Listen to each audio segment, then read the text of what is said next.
তোমার এটা লাইট জ্বলে নাই তো? হ্যাঁ,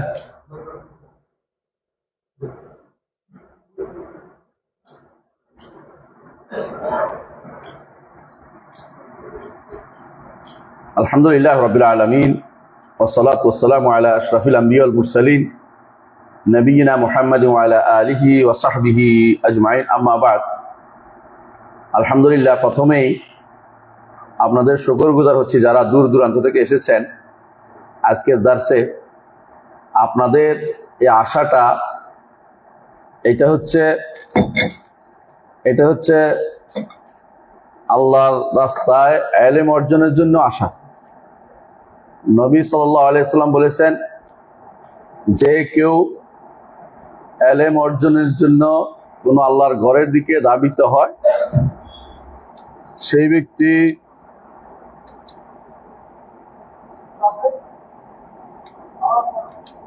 ব্যক্তি কাল মুজাহিদ ফি সাবিলিল্লাহ, আল্লাহর রাস্তায় জিহাদকারীর মতো। এবং মান খারাজা লিতালাবিল ইলমি ফাহুয়া ফি সাবিলিল্লাহ, আরেকটা হাদিস আছে।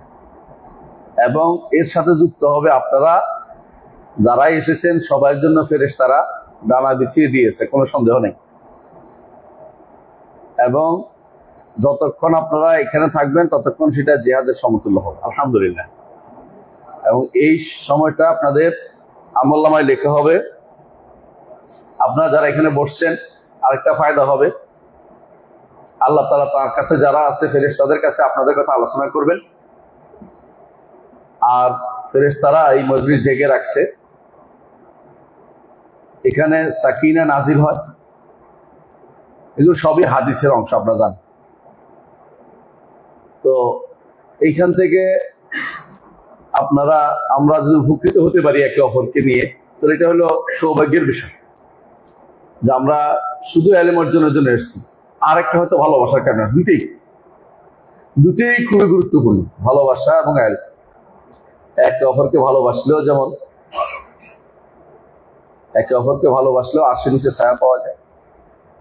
একে অপরকে ভালোবাসলে নূরের মিম্বরের উপর থাকা যায়। একে অপরকে ভালোবাসলে আল্লাহর ভালোবাসা পাওয়া যায়। ঠিক তেমনি ভাবে ইলম অর্জনের জন্য বের হওয়া, এটা আমাদের অর্ডার, নবীর কাজ। একজন নবী ইলম অর্জনের জন্য বের হয়েছেন আরেক নবীর কাছে গেছেন। মুসা আলাইহিস সালাতু ওয়াস সালামের মতো ব্যক্তি ইলম অর্জনের জন্য খাদিরের কাছে গেছেন। চিন্তা করে দেখছেন কি জিনিস এটা? মানে এটা হলো নবীদের কাজ। ইলম অর্জন ছাড়া দুনিয়া অন্ধকার, জগতের আলো হচ্ছে ইলম। আর সেই ইলমটা হচ্ছে ওয়াহির ইলম, যে কোনো ইলম নয়। আল্লাহ তাআলা তৌফিক দান করুন। আপনারা আসার আগে আমরা যে বইটি থেকে পড়ছিলাম সেটা শোনাই। আপনারা ওই দিন যেটা পড়ছিলেন ওটা আমরা শেষ করে ফেলেছি। আমরা নতুন আরেকটা বই শুরু করেছি, সেটা হচ্ছে ইমাম আবু যুরআ আর-রাজি এবং ইমাম আবু হাতিম আর-রাজি, এদেরকে দুইজনে একসাথে বলে রাজিয়াই। এই দুই রাজি ইসলামের, এদেরকে বলা হয় সিফা সালাফ। এরা কোনো বিষয়ে একমত হলে সেটা হয় প্রমাণ, হুজ্জত। ইমাম আহমদ ইবনে হাম্বলের পরে এই দুইজনের বিষয়ে সবাই একমত যে এরা ছিল সেরা ব্যক্তিত্ব। আর দুইজনে যে বিষয়ে আকীদা পোষণ করত, যে ঈমান পোষণ করত, সেই বিষয়টা আমরা দুই দিন ধরে পড়ছিলাম, মানে একদিনে 2 দিন পড়ছিলাম, তাই না? 2 দিনে পড়ছিলাম। তা আপনারা আসার কারণে আমরা সেই ধারাবাহিকতা রক্ষা করে আলোচনা করবো ইনশাআল্লাহ। আশা করি তা দ্বারা আমরা উপকৃত হব সবাই। ইমাম আবু যুরআ আর-রাজি এবং ইমাম আবু হাতিম আর-রাজি, তাদের এই বইটা, তাদের এই বক্তব্যটা বর্ণনা করছেন ইমাম ইবনে আবি হাতিম, অর্থাৎ আবু হাতিমের ছেলে আবু মুহাম্মদ আব্দুর রহমান ইবনে আবি হাতিম, তিনি এটা বর্ণনা করতেছেন। আপনারা জানেন যে মুহাদ্দিসদের রীতি অসাধারণ। মুহাদ্দিসরা কোনো কিছু বর্ণনা করলে এমনি ছাড়ে না, বলে যে আমি এটার উপর অমুককে পেয়েছি, একদম শেষ পর্যন্ত না দিয়ে ছাড়ে না। ওনারা বলছেন দুজনেই যে আমরা ইরাকে, শামে, হেজাজে, বিভিন্ন জায়গায় দেশে দেশে ঘুরে যে আকীদার উপর মানুষদেরকে পেয়েছি সে আকীদা বর্ণনা করবো। তারপর তারা বলেছেন প্রথম আল ঈমান ও কওলুন ও আমাল, ইমান হচ্ছে কথা ও কাজের নাম, বাড়ে ও কমে, বাড়ে ও কমে। তারপর তারা তারপর আল্লাহর কালাম নিয়ে কথা বলেছে, যে আল্লাহর কোরআন, কোরআন যে আল্লাহর কালাম, এটা নিয়ে কথা বলেছে। কোরআন আমাদের কাছে থাকা যে কোরআনটা, এটা তো আল্লাহর কালাম, এই কথাটা অস্বীকার করে একটা গোষ্ঠী আছে। ঠিক ইমান কথা ও কাজের নাম, এটা অস্বীকার করে একটা গোষ্ঠী আছে। আমাদের দেশে 90% মানুষ ইমানকে কথা ও কাজ বলে না, ইমানকে শুধু কথা বলে। আর ঠিক বাড়ে না কমে না আমার দেশের মানুষও বলে, 90% মানুষ। তো ওনারা বলছে ইমান বাড়ে ও কমে, আমরা এটা সব জায়গায় পেয়েছি, সমস্ত জায়গায় আমাদের কাছে এটাই ছিল, সব যেখানে গেছি সেখানে এটা পেয়েছি। এই মাসআলাটা ইমাম বুখারী বলেছিলেন যে আমি 1000 মুহাদ্দিস থেকে হাদিস নিয়েছি, কিন্তু যে কেউ বলবে যে ইমান বাড়ে না কমে না, ইমান কথা ও কাজের নাম নয়, তার থেকে হাদিস নেই। এর অর্থ হচ্ছে তারাও চিন্তা করতেন, তারাও তখনকার সময় যে তারা মুহাদ্দিস সহি আকীদা ও মানহাজে তাদের থেকে হাদিস নিতেন, যার তার থেকে হাদিস নিতেন না, যার তার থেকে বসা বসেই চলতো না, কারো কাছ থেকে পাইলে নিতেন না, তারা ওসব বাছাই করে নিতেন যে কার থেকে আমরা ইলম নেব। এই জন্য ইবনে সিরিন রাহমাতুল্লাহ আলাইহি সে বক্তব্য, ইন হাযাল ইলমা দীনুন ফানজুরু আম্মান তাখুযুনা দীনাকুম, এই দিন, এই ইলম হচ্ছে দিন, এই ইলমটা যে অর্জন করছো এটাই দিন, তুমি দিন কার থেকে নিচ্ছ এটা তুমি ভালো করে পরীক্ষা করে দেখো, কারণ যেটা নিচ্ছ দিন হিসাবে নিচ্ছ তুমি, এটা এখন যদি কোনো ভুলটা নাও, ভুল দিন পালন করবে তুমি। এই জন্য এটা বলতেন। এটা বর্ণনা কোনো বর্ণনায় রাসূলুল্লাহ সাল্লাল্লাহু আলাইহি ওয়াসাল্লাম থেকে বর্ণিত, এটা বর্ণনাটা দুর্বল। এই জন্য আমরা ইবনে সিরিন বক্তব্য থেকে বলতেছি। ইবনে সিরিন রাহমাতুল্লাহ আলাইহি এই কথাটা বলেছেন, এবং এটা ইমাম মুসলিম রাহমাতুল্লাহ তার মুকাদ্দিমার মধ্যে নিয়ে আসছেন, ভূমিকার মধ্যে নিয়ে আসছেন কিতাবে। এটা প্রসিদ্ধ বাণী, আপনারা জানেন। সুতরাং ইমামরা যা বলেছেন, যে প্রথম 1 নম্বর কথা বলছে যে ইমান কাকে বলে। বিশ্বাস করুন, ইমান যদি শুদ্ধ ভাবে কেউ জানে, অধিকাংশ আকীদা শুদ্ধ হয়ে যায় মানুষের। ইমানটাই তো শুদ্ধ করে জানে না, ইমানটাই শুদ্ধ করে যায়। অধিকাংশ মানুষ ইমান অর্থ বিশ্বাস মনে করে, অথচ ইমান অর্থ বিশ্বাস না, ইমান অর্থ স্বীকৃতি প্রদান করা। যারা ইমান অর্থ বিশ্বাস করে তারা প্রথমে হেরে গেছে, আকীদা বিশ্বাসে ভুল করে বসছে, এরপরে যত কিছু হবে ভুল করবে। যারা ইমানকে কথা ও কাজ বলবে না, এরা কাজের ইমান মনে করে না, এই জন্য সালাত আদায় করে না, তারপরে ইমান থাকে যায় তাদের। আল্লাহর দিন মানে না, ইমান থেকে যায়। শরিয়া মানে না, ইমান থেকে যায়। এবং বাগাড়ম্বর করে বলতে পারে কেউ কেউ যে আমরা শরিয়া মানি না, নাউযুবিল্লাহ, এই জাতীয় কথাও তারা বলতে পারে অনেকেই, কারণ তারা বুঝেই না যে ইমান কেমনে আসে আর ইমান কেমনে যায়। তো ইমান কথা ও কাজের নাম। 1 নম্বর কথা, ইমান বাড়ে ও কমে, এগুলি সব দলিল দিয়ে সাব্যস্ত, কোরআন হাদিস দলিল দিয়ে সাব্যস্ত। এগুলি দীর্ঘ করে আলোচনা করতে চাই না, কারণ আলোচনা করেছি, ছাত্ররা জেনেছে। দ্বিতীয় যে অংশটা আলোচনা হয়েছে এখানে, যে কোরআন আল্লাহর কালাম, আল্লাহর বাণী। তিনি বলছেন আল কোরআন কালামুল্লাহ, আল্লাহর বাণী, সর্বদিক থেকে আল্লাহর বাণী। মানে আপনি যেদিকে পড়েন না কেন, যেভাবে পড়েন অথবা শোনেন, এটা আল্লাহর বাণী। শব্দ হোক, অর্থ হোক, কার বাণী? আল্লাহর বাণী। অথচ আমাদের দেশে যারা বেদাতি আছে, 90% বেদাতিদের মুখপাত্র যারা, ওরা 90% বেদাতিদের মুখপাত্র বলছি, সবাইকে বলিনি, মানুষকে বলিনি, বেদাতিদের মুখপাত্ররা বলে, তারা বই লেখে যে আমাদের কাছে থাকা কোরআন আল্লাহর বাণী নয়, নাউযুবিল্লাহ। তারা এটাকে মাখলুক মনে করে। ইমামরা বলে গেছেন, ওই ইমাম আবু হাতিম আর-রাজি এবং আবু যুরা আর-রাজি, ওরা দুইজনেই বলতেছেন যে আল কোরআন কালামুল্লাহ গায়রু মাখলুক, আল্লাহর বাণী এবং সৃষ্ট না, মুনাজ্জাল, আল্লাহর পক্ষ থেকে নাজিল হয়েছে, এটা মুনাজ্জাল, কোরআন নাজিল হয়েছে। আর এরা বলে নাজিল হয় নাই। দুর্ভাগ্য মানে ইমান, ওরা বলে আল্লাহর বাণীর কোনো অক্ষর হয় না, আল্লাহর বাণীর কোনো আওয়াজ হয় না। এদের বইতে এগুলি লেখে আর এটা প্রচার করে, ওদের মাদ্রাসাগুলিতে পড়ায়। এদেশে এই মাদ্রাসাগুলির সংখ্যাই বেশি। কতটুকু বিভ্রান্তিতে আছে আপনি বুঝছেন, আল্লাহ কোরআন নিয়ে তাদের বিভ্রান্তি। ইমামরা সেই সময়ে দুইটা প্রথমে শুরু করেছেন, কেন দুইটাতে বিভ্রান্তি আছে। তারপর 3 নম্বর বিভ্রান্তি বিষয়ে উল্লেখ করেছেন যে কাদার, তাকদীরের মাসালাতে এখন পর্যন্ত আমি মনে করি 90 না 95% মানুষ বা আরো বেশি হবে যারা তাকদীরের মাসালাতে ভুল করে বসে আছে। তাকদীর শব্দের মূল অর্থ হচ্ছে নির্ধারণ, কোনো কিছুর পরিমাণ নির্ধারণ, যথাযথ নির্ধারণটা হচ্ছে তাকদীর। ওয়াকান আমরুল্লাহি কাদারাম মাকদুরা। এই তাকদীরের মাসালাতে ভুল করেছে, তাকদীরের মাসালাতে ভুল করেছে মুতাজিলারা, ভুল করেছে জাহমিয়ারা, ভুল করছে জাহমিয়ারা হলো জাবরিয়া, আর মুতাজিলা হচ্ছে কাদারিয়া। এদের মূল পূর্বসূরি ছিল এক গোষ্ঠী জাবরিয়া, এক গোষ্ঠী কাদারিয়া। তো জাবরিয়াদের কি সমস্যা ছিল? জাবরিয়ারা মনে করতো আমাদের শরীয়ত পালনের কোনো ক্ষমতা নাই, এটা একটা মিথ্যা কথা। আর কাদারিয়ারা মনে করতো আমরা সবই করতে পারি, কোনো কিছু আল্লাহ নির্ধারণ করে রাখেন না, নির্ধারণ করলেও আমাদের করব বলে নির্দেশ লিখে রাখছে। এগুলি সব কাদারিদের কথা। তো একদিকে কাদারিরা বিভ্রান্ত, একদিকে জাবারিরা বিভ্রান্ত। এই জন্য কাদার খায়রুহু ওয়া শাররুহু, তাকদীরের ভালো মন্দ সবই নির্ধারিত। ভালো মন্দ আপনার দিক থেকে, আল্লাহর দিক থেকে কোনো মন্দ নেই। আল্লাহর নির্ধারণে কোনো মন্দ কিছু নেই, ভালো মন্দ সবই নির্ধারিত। আপনার দিক থেকে খারাপ লাগতেছে ওইটা নির্ধারণ করা আছে। এই জন্য খারাপ পাইলে কি বলতে হয়? কাদ্দার আল্লাহ মা শাআ ফাআল। আল্লাহ তাকদীরে রেখেছেন বলে এটা হয়েছে, রাখছেন বলে হয়েছে, তিনি যা ইচ্ছা তা করেছেন, আমার কিছু বলার নাই। তো কি করতে হয়? যদি অসুখ হয়, বিপদ হয়, হ্যাঁ সমস্যা হয়, তখন কি বলতে হয়? এটা বলতে হয় যে আল্লাহ লেখছেন বলে হয়েছে। আর যদি কোনো গুনাহ হয় কি বলতে হয়? রব্বানা যালামনা আনফুসানা, যেমন আদম আলাইহিস সালাম বলেছিলেন। এটা হচ্ছে আহলুস সুন্নাহ ওয়াল জামাতের তরিকা। আর যদি কোনো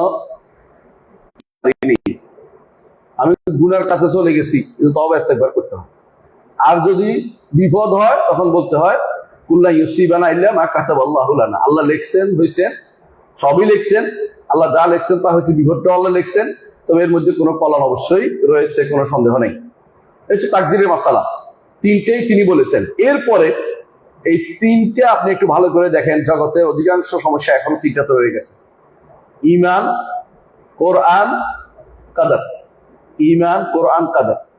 4 নম্বর মাসালা আজকে আমরা পড়বো, যে ব্যাপারে এর আগে একটু ছিল মনে হয় না, সাহাবায়ে কেরামের ব্যাপারে। সাহাবায়ে কেরামের ব্যাপারে একটি মাসালা এর আগে ছিল। কি ছিল এটা?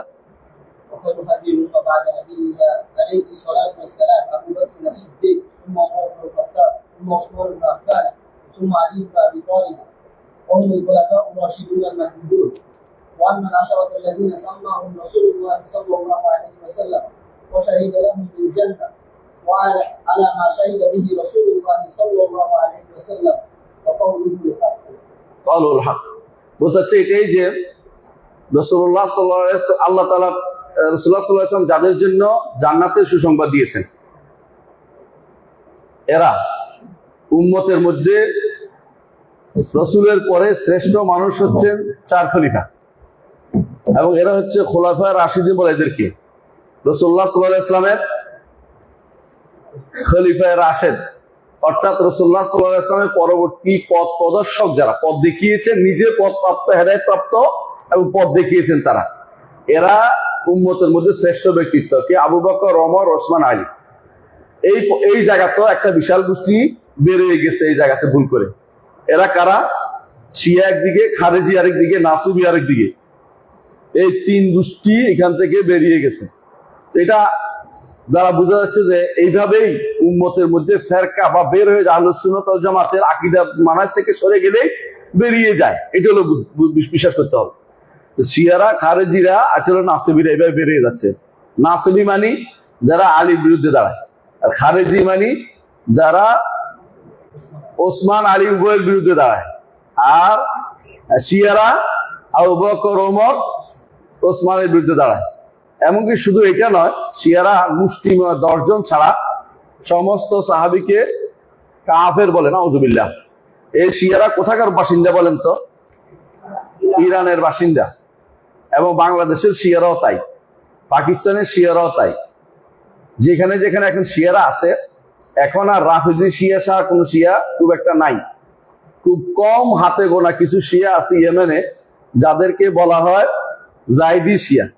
এরা ছাড়া আর বাকি সারা বিশ্বের বেশিরভাগ শিয়াই হচ্ছে রাফিজি শিয়া। এরা সাহাবায়ে কেরামকে তাকফির করে, কাফের বলে, নাউজুবিল্লাহ। যারা সাহাবায়ে কেরামকে কাফের বলবে তারা তারা নিজেরা ইমানের ভিতরে আছে কিনা একটু শুনে দেখেন। ইমাম আবু যুরআ রাজি রাহমাহুল্লাহ বলেন, তুমি যদি কাউকে দেখো যে কোনো সাহাবীকে কেউ ইয়ান্তাকিস, কারো সাহাবীর মর্যাদার ব্যাপারে, কোনো একজন সাহাবীর মর্যাদার ব্যাপারে কোনো উচ্চবাচ্য করেছে, ফালাম আন্নাহু জিন্দিক, জেনে রাখো সে হচ্ছে জিন্দিক। জিন্দিক মানে হচ্ছে মুনাফেক। জিন্দিক আর মুনাফেকের মধ্যে পার্থক্য কি? মুনাফেক প্রকাশ করে না, জিন্দিক অন্তরের এটা প্রকাশ করে বিভিন্ন ভাবে, আরো এটা দিয়ে ছড়াই দিতে চায়, এরা হলো জিন্দিক। সে যদি কোনো পেটের ভিতরে রাখতে বলতো মুনাফেক, সে অন্যায় পেটের ভিতরে যে শত্রুতা আছে ঈমান এবং দ্বীনের বিরুদ্ধে, সেটাকে দিয়ে সে ছড়াই দিয়েছে সারা দুনিয়াতে, এই জন্য সে জিন্দিক। এরা ইসলামকে ক্ষতি করতে চায়, প্রকাশ্যে নিয়ে আসতে চায় ইসলামের ক্ষতিটাকে। এই জন্য রাফিজিরা হচ্ছে জিন্দিক, জানা দেখা। এরা সবচেয়ে ক্ষতি করেছে দ্বীন ও দুনিয়ার এখন পর্যন্ত। ইসলামের সবচেয়ে বেশি ক্ষতি হচ্ছে রাফিজিরা। এখন অন্যান্য ফেরকাগুলি ধীরে ধীরে কমে যায়, কোথাও ঢুকে, কিন্তু রাফিজিরা ঠিকই একটা বিশাল একটা জায়গা দখল করে, একটা বিশাল সাহিত্য রচনা করে, বই রচনা করে, আকীদা গ্রন্থ রচনা করে, মানুষ হত্যা করে, মিলিয়ন মিলিয়ন মানুষ হত্যা করে, তারা কিন্তু এখনো টিকে আছে। কথা কি বুঝতে পারছি? মানে আপনারা জানেন যে এরা এমন কোন অপকর্ম নাই যা করে নাই। এর উপর আমার একটা খুতবা ছিল যে এ পর্যন্ত কত জায়গাতে তারা অপকর্ম করেছে, একটা খুতবা আছে আমার, দেখে নিবে যে রাফিজিদের দ্বারা ইসলামের কি কি ক্ষতি হয়েছে। এত ক্ষতি অন্য কেউ করতে পারে নাই রাফিজির দ্বারা। কারণ অন্যরা কি করে, ধরা পড়লে বলে যে না না আমি এরকম না এরকম না বলে, কিন্তু রাফিজিরা তাকিয়া বলে, তাকিয়া করে, মিথ্যাচার করে, এরকম না বলে কিন্তু আবার এরকম কষ্টও করে। এখন আপনি যদি এখন যেহেতু এমন একটা যুগ যেখানে বলা হয় আসল মালুমাত আল মুতাফাজ্জিরা, অর্থাৎ মানুষের কাছে মিডিয়া এমন বেশি পরিমাণ পৌঁছে গেছে, মানুষ লুকোচুরি করতে পারে না। এই জন্য তাদের বক্তব্য এখন আপনি ফেসবুকে পাবেন, ইউটিউবে পাবেন, ইনস্টাগ্রামে পাবেন, বিভিন্ন জায়গাতে পাবেন। তারা কিভাবে অনবরত আয়েশা রাদিয়াল্লাহু আনহাকে অপকর্ম কথা, আউযুবিল্লাহ কথা বলতেছে, খারাপ কথা বলতেছে। অনুরূপ ভাবে আবু বকর ওমরকে গালি দিচ্ছে, কাফের বলতেছে। এমনকি কেউ ঈমান আনতে হলে তাদের ঈমান, তাহলে ততক্ষণ পর্যন্ত আবু বকর ওমরকে তাকফির না করে ঈমান আনা হয় না ওদের কাছে। বুঝলেন কথাটা? আপনি শুনে দেখবেন ওদের বক্তব্য কিভাবে ইউটিউবে আছে এখনো, কিভাবে তাদের কাছে ঈমান আনে। তাদের কাছে ঈমান মানে কারো ঈমান শুদ্ধ হওয়ার শর্ত হচ্ছে আহলুস সুন্নাত ওয়াল জামাত হতে পারবে না। এদের কাছে শত্রু কোন ইহুদি নাসারা, তাদের শত্রু হচ্ছে মক্কা মদিনা। কথা বুঝেন? তারা মক্কা মদিনা তারা যে কোনো মূল্যে ধ্বংস করতে চায়। যেটা বলছিলাম যে এই আকীদা দেখেন, রাজিয়াইন ইমাম দুই রাজি, আবু হাতিম রাজি এবং আবু যুরআ রাজি, এই দুই রাজি যে উল্লেখ করেছেন যে যেখানে তারা আকীদার মৌলিক বিষয়গুলো, সেখানে এটা একটা উল্লেখ করে 4 নম্বর উল্লেখ করেছেন না 5 নম্বর, 4 নম্বর উল্লেখ করেছেন যে উম্মতের মধ্যে শ্রেষ্ঠ ব্যক্তিত্ব হচ্ছে আবু বকর, ওমর, তারপর ওসমান, তারপর আলী। এরপর তিনি বলেছেন যে উম্মতের মধ্যে যাদের জন্য রাসূল ঈমানের জান্নাতের সাক্ষ্য দিচ্ছে, আমরা তাদের জন্য জান্নাতের সাক্ষ্য দিই। রাসূল তাদের জন্য জান্নাতের সাক্ষী দিয়েছেন। এমনকি সাহাবায়ে কেরামের ব্যাপারে আল্লাহ নিজে সাক্ষ্য দিয়েছেন, আল্লাহ তাদের উপর সন্তুষ্ট। যাদের উপর আল্লাহ সন্তুষ্ট তারা কোথায় যাবে? জান্নাতে যাবে। কথা বুঝছেন তো? সাহাবায়ে কেরাম সব জান্নাতি, আর এদেরকেই তারা কাফের করে। আপনি কি মনে করেন? নাউজুবিল্লাহ। এরা 10 জন সর্বোচ্চ। আমি একজনের সাথে মসজিদে নববীতে ডেকে বললাম যে আমার কাছে কথা শুনো, আমি বললাম যে এই যে তোমরা বলো তো আবু বকর রাদিয়াল্লাহু আনহু, তো আবু বকর রাদিয়াল্লাহু আনহু বলছে, ওমর রাদিয়াল্লাহু আনহু, তাহলে মুআবিয়া রাদিয়াল্লাহু আনহু আর কি বললাম? মুআবিয়া রাদিয়াল্লাহু আনহু এটা বলেছি, আর সে লানাতুল্লাহ নাউজুবিল্লাহ দৌড় দিছে একটা। মানে আমি বললাম যে ধরো, এটাকে ধরতে পারা চলে গেছে। মানে সে এত ঘৃণা করে তারা সাহাবায়ে কেরামকে, আবু বকর ওমরকে, যে তারা বলছে এটা হচ্ছে তাকিয়াতান বলছে। কিন্তু যখন মুআবিয়া রাদিয়াল্লাহু আনহুর কাছে আসছে তখন আর তার কিয়া ছিল না, খেয়ে হারিয়ে ফেলছে, বলতে পারে নাই। বুঝলেন তো? সে গালিগালাজ করে দৌড়াইছে। এখনো আমাদের দেশে আপনি যদি কোনো কোরআন সুন্নাহর কথা বলেন, আপনাকে বলবে এজিদি। আর যারা শিয়া হয়ে আছে, এরা নিজেরা বললে হুসাইনি। এই জাতীয় ভাগ করা হচ্ছে শিয়াদের কাজ। এরা হলো শিয়া, কোনো সন্দেহ নাই এরা শিয়া। কথা বুঝছেন তো? এরা যত ইয়া করে, ওরা কি করে মহরম আসলে ওদের দেখবেন যে সব কর্মকাণ্ড শুরু হয়ে যায়। আর ওরা যত শিয়া, এবং আমি দেখলাম সুবহানাল্লাহ, শিয়া এবং সুফিবাদ দুটো একটা এপিটোপিট। আপনি দেখবেন শিয়া বলতেছে যে আমাদের আওতাদ আছে, আওতাদ মানে হলো কি প্যারেগ আছে, আমাদের কুতুব আছে। সুফি কি বলে? আমাদের ওয়াতাদ আছে, আমাদের আওতাদ আছে, আমাদের কুতুব আছে, কোনো পার্থক্য নাই। এই জন্য একে অপরকে সহযোগিতা করে চলে। বাংলার মানুষ এখনো শিয়া, বেশিরভাগ শিয়া দ্বারা প্রভাবিত, কারণ তারা বেশিরভাগ সুফি দ্বারা প্রভাবিত এই জন্য। এবং তাদের মধ্যে শিয়াবাদের অনেক কিছু পাওয়া যায়। নামের ভিতরে আপনারা যদি কোনো এই মজলিসের ভিতরে খোঁজেন, হোসেন আর আলীর কোনো অভাব পাইবেন না। নামের শেষে হোসেন, নামের শেষে আলী পাইবেন। এর অর্থ হচ্ছে কেন? কারণ শিয়াবাদ দ্বারা আক্রান্ত। একটাই তো নাম হওয়া দরকার, কিন্তু যেটাই নাম রাখেন শেষে হোসেন একটা লাগাই দেন। কেন? আপনি মনে করতেছেন কমপ্লিট হলো না, তো মানে শিয়াবাদ দিয়ে কমপ্লিট করতেছেন। অনেক সময় না জেনে করে, কারণ বাপদাদা এইভাবে রেখে আসছে, এইভাবে করে। অনেক সময় জেনে করে।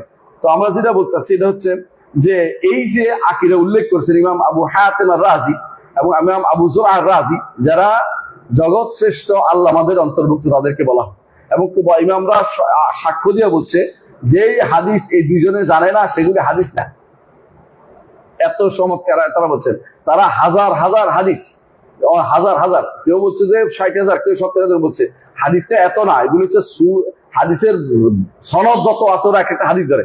একটা হাদিস যদি 10টা সনদ ধরে, তো 10টা হাদিস ধরে তারা, কারণ 10টা হাদিস ভিন্ন ভিন্ন। এক হাদিস আসলে 10টাই বলতো, কারণ এটা একজন মানুষ একজন বর্ণনা করছে।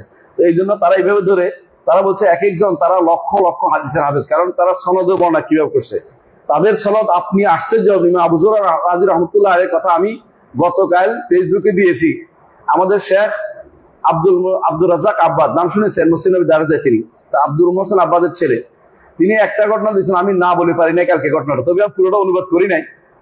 অনুবাদ করার মানে সময় পাই নাই, শুধু আমি অর্ধেক অনুবাদ করে বাকিটা আমি ইয়াটা দিয়েছি, এই সোর্সটা দিয়ে দিয়েছি, কিন্তু মূল অর্থাৎ ভিডিওটা দিয়ে দিয়েছি, কিন্তু রিলটা দিয়েছি, কিন্তু বলি নেই। ঘটনাটা বলি, আপনি শোনেন।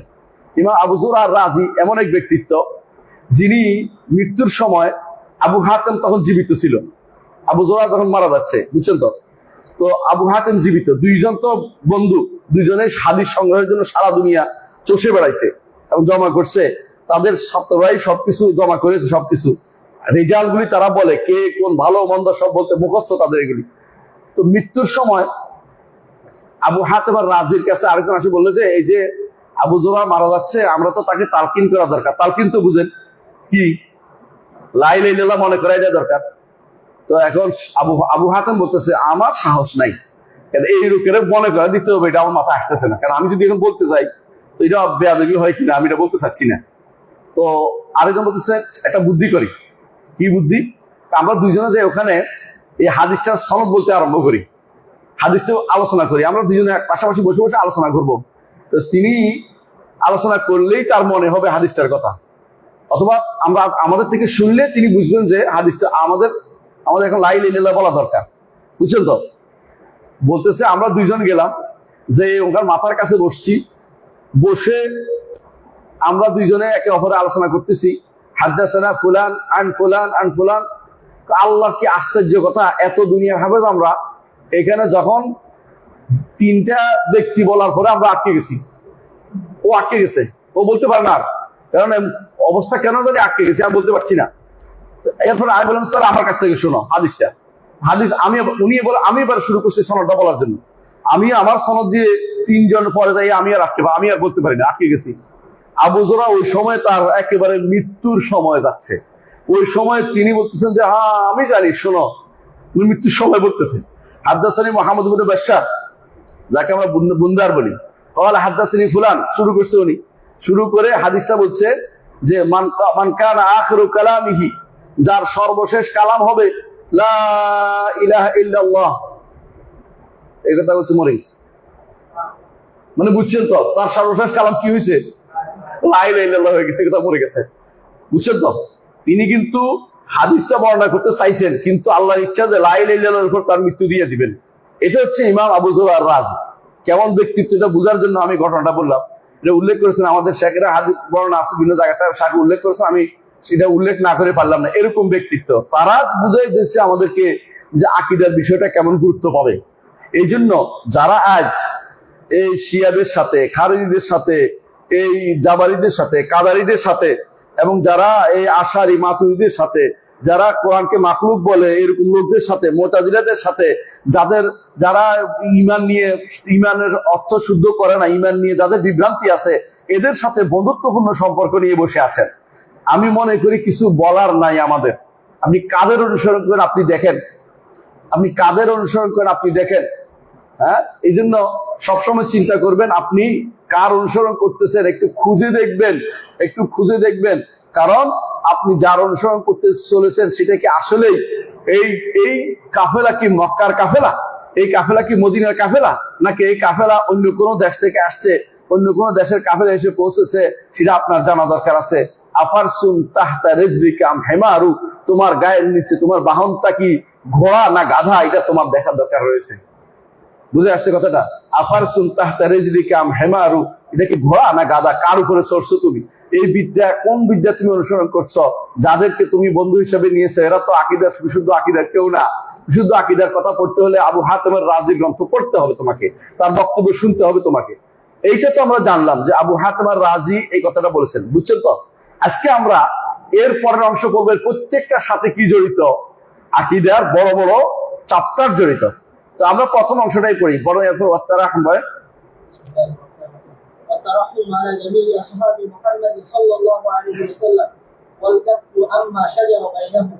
তাই এক নম্বর দুইটা জিনিস আসছে এখানে। এক নম্বর হচ্ছে আত-তারাহুম আলা জামি আসহাবে মুহাম্মাদিন সাল্লাল্লাহু আলাইহি ওয়াসাল্লাম, মুহাম্মদ রাসূলুল্লাহ সাল্লাল্লাহু আলাইহি ওয়াসাল্লামের যত সাহাবী আছে সবার জন্য রহমতের দোয়া করতে হবে। আমরা রহমত এবং রাদিয়াল্লাহু আনহু বলি। আমার উস্তাদ শেখ আব্দুল মুহসিন আব্বাদ বলতেন রাদিয়াল্লাহু আনহুম ওয়া আরদাহুম, আল্লাহ তাদের উপরে সন্তুষ্ট হন, আমিও তাদের উপর সন্তুষ্ট। আপনিও এভাবে বলবেন রাদিয়াল্লাহু আনহুম ওয়া আরদাহুম। একজন হলে বলেন রাদিয়াল্লাহু আনহু আরদাহুম, আমিও সন্তুষ্ট। কারণ আপনি সন্তুষ্ট হওয়া দরকার, তারা আল্লাহ যেটার উপর সন্তুষ্ট আমিও তাদের উপর সন্তুষ্ট, এরকম হওয়া দরকার। যদি কোনো একজন সাহাবীর ব্যাপারে, নাউযুবিল্লাহ, একজন সাহাবীর ব্যাপারে যদি কেউ মনে করে তার ব্যাপারে তার কোনো বিদ্বেষ থাকে, বিদ্বেষ থাকে, একবারে সামান্যত বিদ্বেষ থাকে, তাহলে সে ব্যক্তি আলা খাতার, সে ব্যক্তি জিন্দিক, সে ব্যক্তি, এই যে আমরা আবু যর আজির বক্তব্য বলেছি আপনাদেরকে, জিন্দিক, সে ব্যক্তি মুনাফেক টাইপের লোক। এই জন্য আপনি আশ্চর্য হবেন আবু লুলু আল মাজুসিকে ইরানিরা কি করে, তার জন্য একটা বিশাল বানাইছে, সেন্টার বানাইছে আবু লুলু আল মাজুসি। বাবা সুজাউদ্দিন নাম দিছে, দিনের বাহাদুর, বীর বাহাদুর, বুঝছেন তো? বীর বাহাদুর নাম দিছে। বীর, বীর বুঝেন না? আপনাদের দেশে বীর, বহু রকমের বীর আছে না? হ্যাঁ, পীর না বীর, এরকম বীর বাহাদুর নাম দিছে ইরানিরা কাকে? আবু লুলু আল মাজুসি। কেন? তিনি ওমর রাদিয়াল্লাহু আনহুকে আঘাত করেছেন, এই জন্য, ছুরিকে আঘাত করেছেন এই জন্য। কত বড় ভয়াবহ চিন্তা করতে পারেন। তার নামে, এটা আপনি ফেসবুকে পাবেন খুঁজলে, যে ছবিটা এখানে স্পষ্ট আছে তেহরানে, যে ওনার নামে একটা সেন্টার করছে তারা, ওর নামে, ওই আবু লুলু আল মাজুসি ওর নামে। কারণ সে ওমর রাদিয়াল্লাহু আনহুকে আঘাত করেছে এই জন্য। মানে কতটুকু হিংসা থাকলে আল্লাহ রাসূলের সাহাবীর বিরুদ্ধে, যে আল্লাহ সাহাবীকে উম্মতের মধ্যে দ্বিতীয় মহান ব্যক্তিত্বকে হত্যা করেছে, শহীদ করেছে, ওই ব্যক্তির জন্য, ওই ব্যক্তির নামে তারা কি সেন্টার তৈরি করতে পারে? আপনি কি বুঝেন? আমরা আবু বকর সিদ্দিক রাদিয়াল্লাহু আনহু সেন্টার কেন তৈরি করেছি? আমরা ভালোবাসি বলেই তো। যাকে ভালোবাসে মানুষ তার নামটাই বেশি নেয়, আর এরা ভালোবাসছে আবু লুলু আল মাজুসি, আর তারে দিয়া তারা সেন্টার তৈরি করেছে। বুঝে দেখেন কতটুকু ভয়ানক তাদের কাজ। এরা আবু বকর ওমরের নামে বাথরুমের নামগুলি লেখে, আপনার ছবি দেখবেন ফেসবুকে আছে, একেবারে বাস্তব। বাথরুমের মধ্যে নাম লেখে আবু বকর ওমর, এরপরে হাঁটতে থাকে, এর জন্য হাঁটার জন্য দেয়। এরা রাস্তার মধ্যে আবু বকর ওমর নাম লেখে, এরপরে এটার মধ্যে হাঁটাহাঁটি করে, এটার বামুর ভোট দিয়া। এরা ছাগল একটা কিনে, আবু বকর নাম দিয়ে ওমর একটা কিনে, ওমর নাম দিয়ে একটা ছাগল কিনে, এদের পিঠে পিঠে মারে, আর মনে করে যে তারা জিঘাংসা চরিতার্থ করছে, তারা এটা করে। এরকম মানুষ যারা, তারা কি তারাহুম করবে? সাহাবীদের জন্য তারাহুম করবে? করে না। সাহাবীদের জন্য তারাহুম যখন করে না, সাহাবীদেরকে তাকফির মনে করে, উম্মতের কোনো হাদিস তারা নেয় না, বুঝছেন তো? আমাদের বুখারী, মুসলিম, আবু দাউদ, তিরমিজি, নাসাই, ইবনে মাজাহ কোনো হাদিস তারা নেয় না। কেন নেয় না? কারণ হাদিসগুলি কাদের থেকে বর্ণিত? সাহাবায়ে কেরাম থেকে বর্ণিত। আর তারা তো সাহাবায়ে কেরামকে মুসলিমই মনে করে না। এই জন্য তাদের কিতাবে কোথাও কোনো সাহাবী থেকে হাদিস বর্ণিত হয় না। তাদের কিতাবে বর্ণিত হয় কার থেকে? কল আবু আব্দুল্লাহ আলাইহিস সালাম। আবু আব্দুল্লাহ বলছে, আবু আব্দুল্লাহ কে? জাফর সাদেক বলছে। এই কথা তার পর্যন্ত পৌঁছায় দিলে চলে। এরপরে যে শয়তান দ্বারা হচ্ছে, এটা কি শুদ্ধ কিনা এই চিন্তার দরকার নাই। যে কেউ কয়ে দিল কল আবু আব্দুল্লাহ আলাইহিস সালাম, এটাই তাদের কাছে গ্রহণযোগ্য হয়ে যায়। নাউজুবিল্লাহ। এরা সাহাবায়ে কেরামকে কোনোভাবেই দেখতে পারে না। এবং কি একজনকে আমি ডেকে এনে বললাম যে তোমরা সাহাবায়ে কেরাম দেখতে পারো না কেন? মুসলিম নবীর কথা বলতেছি আমি নিজে, অন্য কারো কথা বলছি না। তখন তারা বলতেছে যে আমাদের নিকট, একজন বলেই ফেলছে, আমাদের নিকট 10 জন ছাড়া বাকি সব সাহাবী মুরতাদ হয়ে গেছে, নাউযুবিল্লাহ।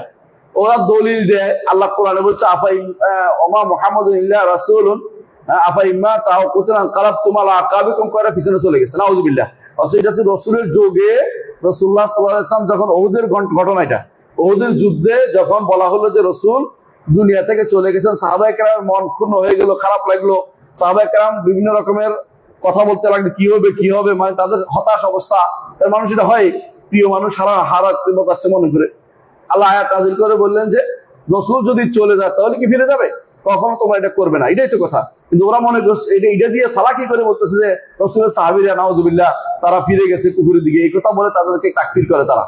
এই ফলে তাদের কোনো সন্দেহ নাই, আপনারা সন্দেহ করতে পারেন। অনেকে আছে ওদের ব্যাপারে সুধারণা রাখেন। ভাই, আপনি সুধারণা রাখেন, শয়তানের উপর সুধারণা রাখতে পারা যায় না, কারণ শয়তান আপনার শত্রু। আপনি সুধারণা রাখবেন এমন ব্যক্তির উপরে যে খারাপ কিছু প্রকাশ করে নাই। কথা বুঝছেন কিনা? ইমানদার দায়িত্ব হচ্ছে ইমানদার ভাইয়ের উপরে সুধারণা রাখবে। কিন্তু যার কিতাবে, যার বক্তব্যে, যার গ্রন্থে, যার কাছে শুধু খারাপে আপনি পাইছেন, তার সম্পর্কে সুধারণা রাখাটা অন্যায়, মানে এটা গুনাহ। বরং এইটা বরং সাহাবায়ে কেরামের উপর দিয়ে উল্টা আপনি তাদেরকে অপবাদ দেয়া, তাদেরকে খারাপ জানা। আপনি বুঝতে পারছেন কথাটা? অর্থাৎ কোনোভাবেই আপনি এদের সম্পর্কে সুধারণা রাখা আপনার জন্য বৈধতা নেই, কারণ তারা তাদের কি ধারণা এটা বলে দিয়েছে। ফেসবুকে বা ইউটিউবে 3জন ব্যক্তি আছে, আশরাফ গরিব একজন আছে, রামি ঈসা আছে, আর একজন হাশেম হিন্দাউই আছে। এরা 3জন সবসময় খুলে বসে রয়েছে যে কোনো শিয়া যদি বক্তব্য দেয় উত্তর দিবে। তো ওরা দিয়েই প্রথমেই অনেকক্ষণ গালিগালাজ করে বন্ধ করে দেয়, অনেকক্ষণ আবু বকর ওমরকে গালিগালাজ করে, আয়েশা রাদিয়াল্লাহু আনহা উল্টাপাল্টা করে বন্ধ করে দেয়। আর মাঝে মধ্যেই তারা বলতে আরম্ভ করে এইটার কি জবাব, তোরা তো চালাক উত্তর দিতে, ভাইরাল চালাক বুদ্ধি আছে, উত্তর দেয় সুন্দর করে। কিন্তু বেশিরভাগ সময় আপনি শুনে দেখবেন, যদি আপনি আরবি জানেন আপনি সহ্য করতে পারবেন, এত ভয়ানক ধরনের তারা কি করে, অপব্যাখ্যা তৈরি করে। কোরআন হাদিসের অপব্যাখ্যা কারে কয়, সব রকমের অপব্যাখ্যা তারা তৈরি করে। কেন?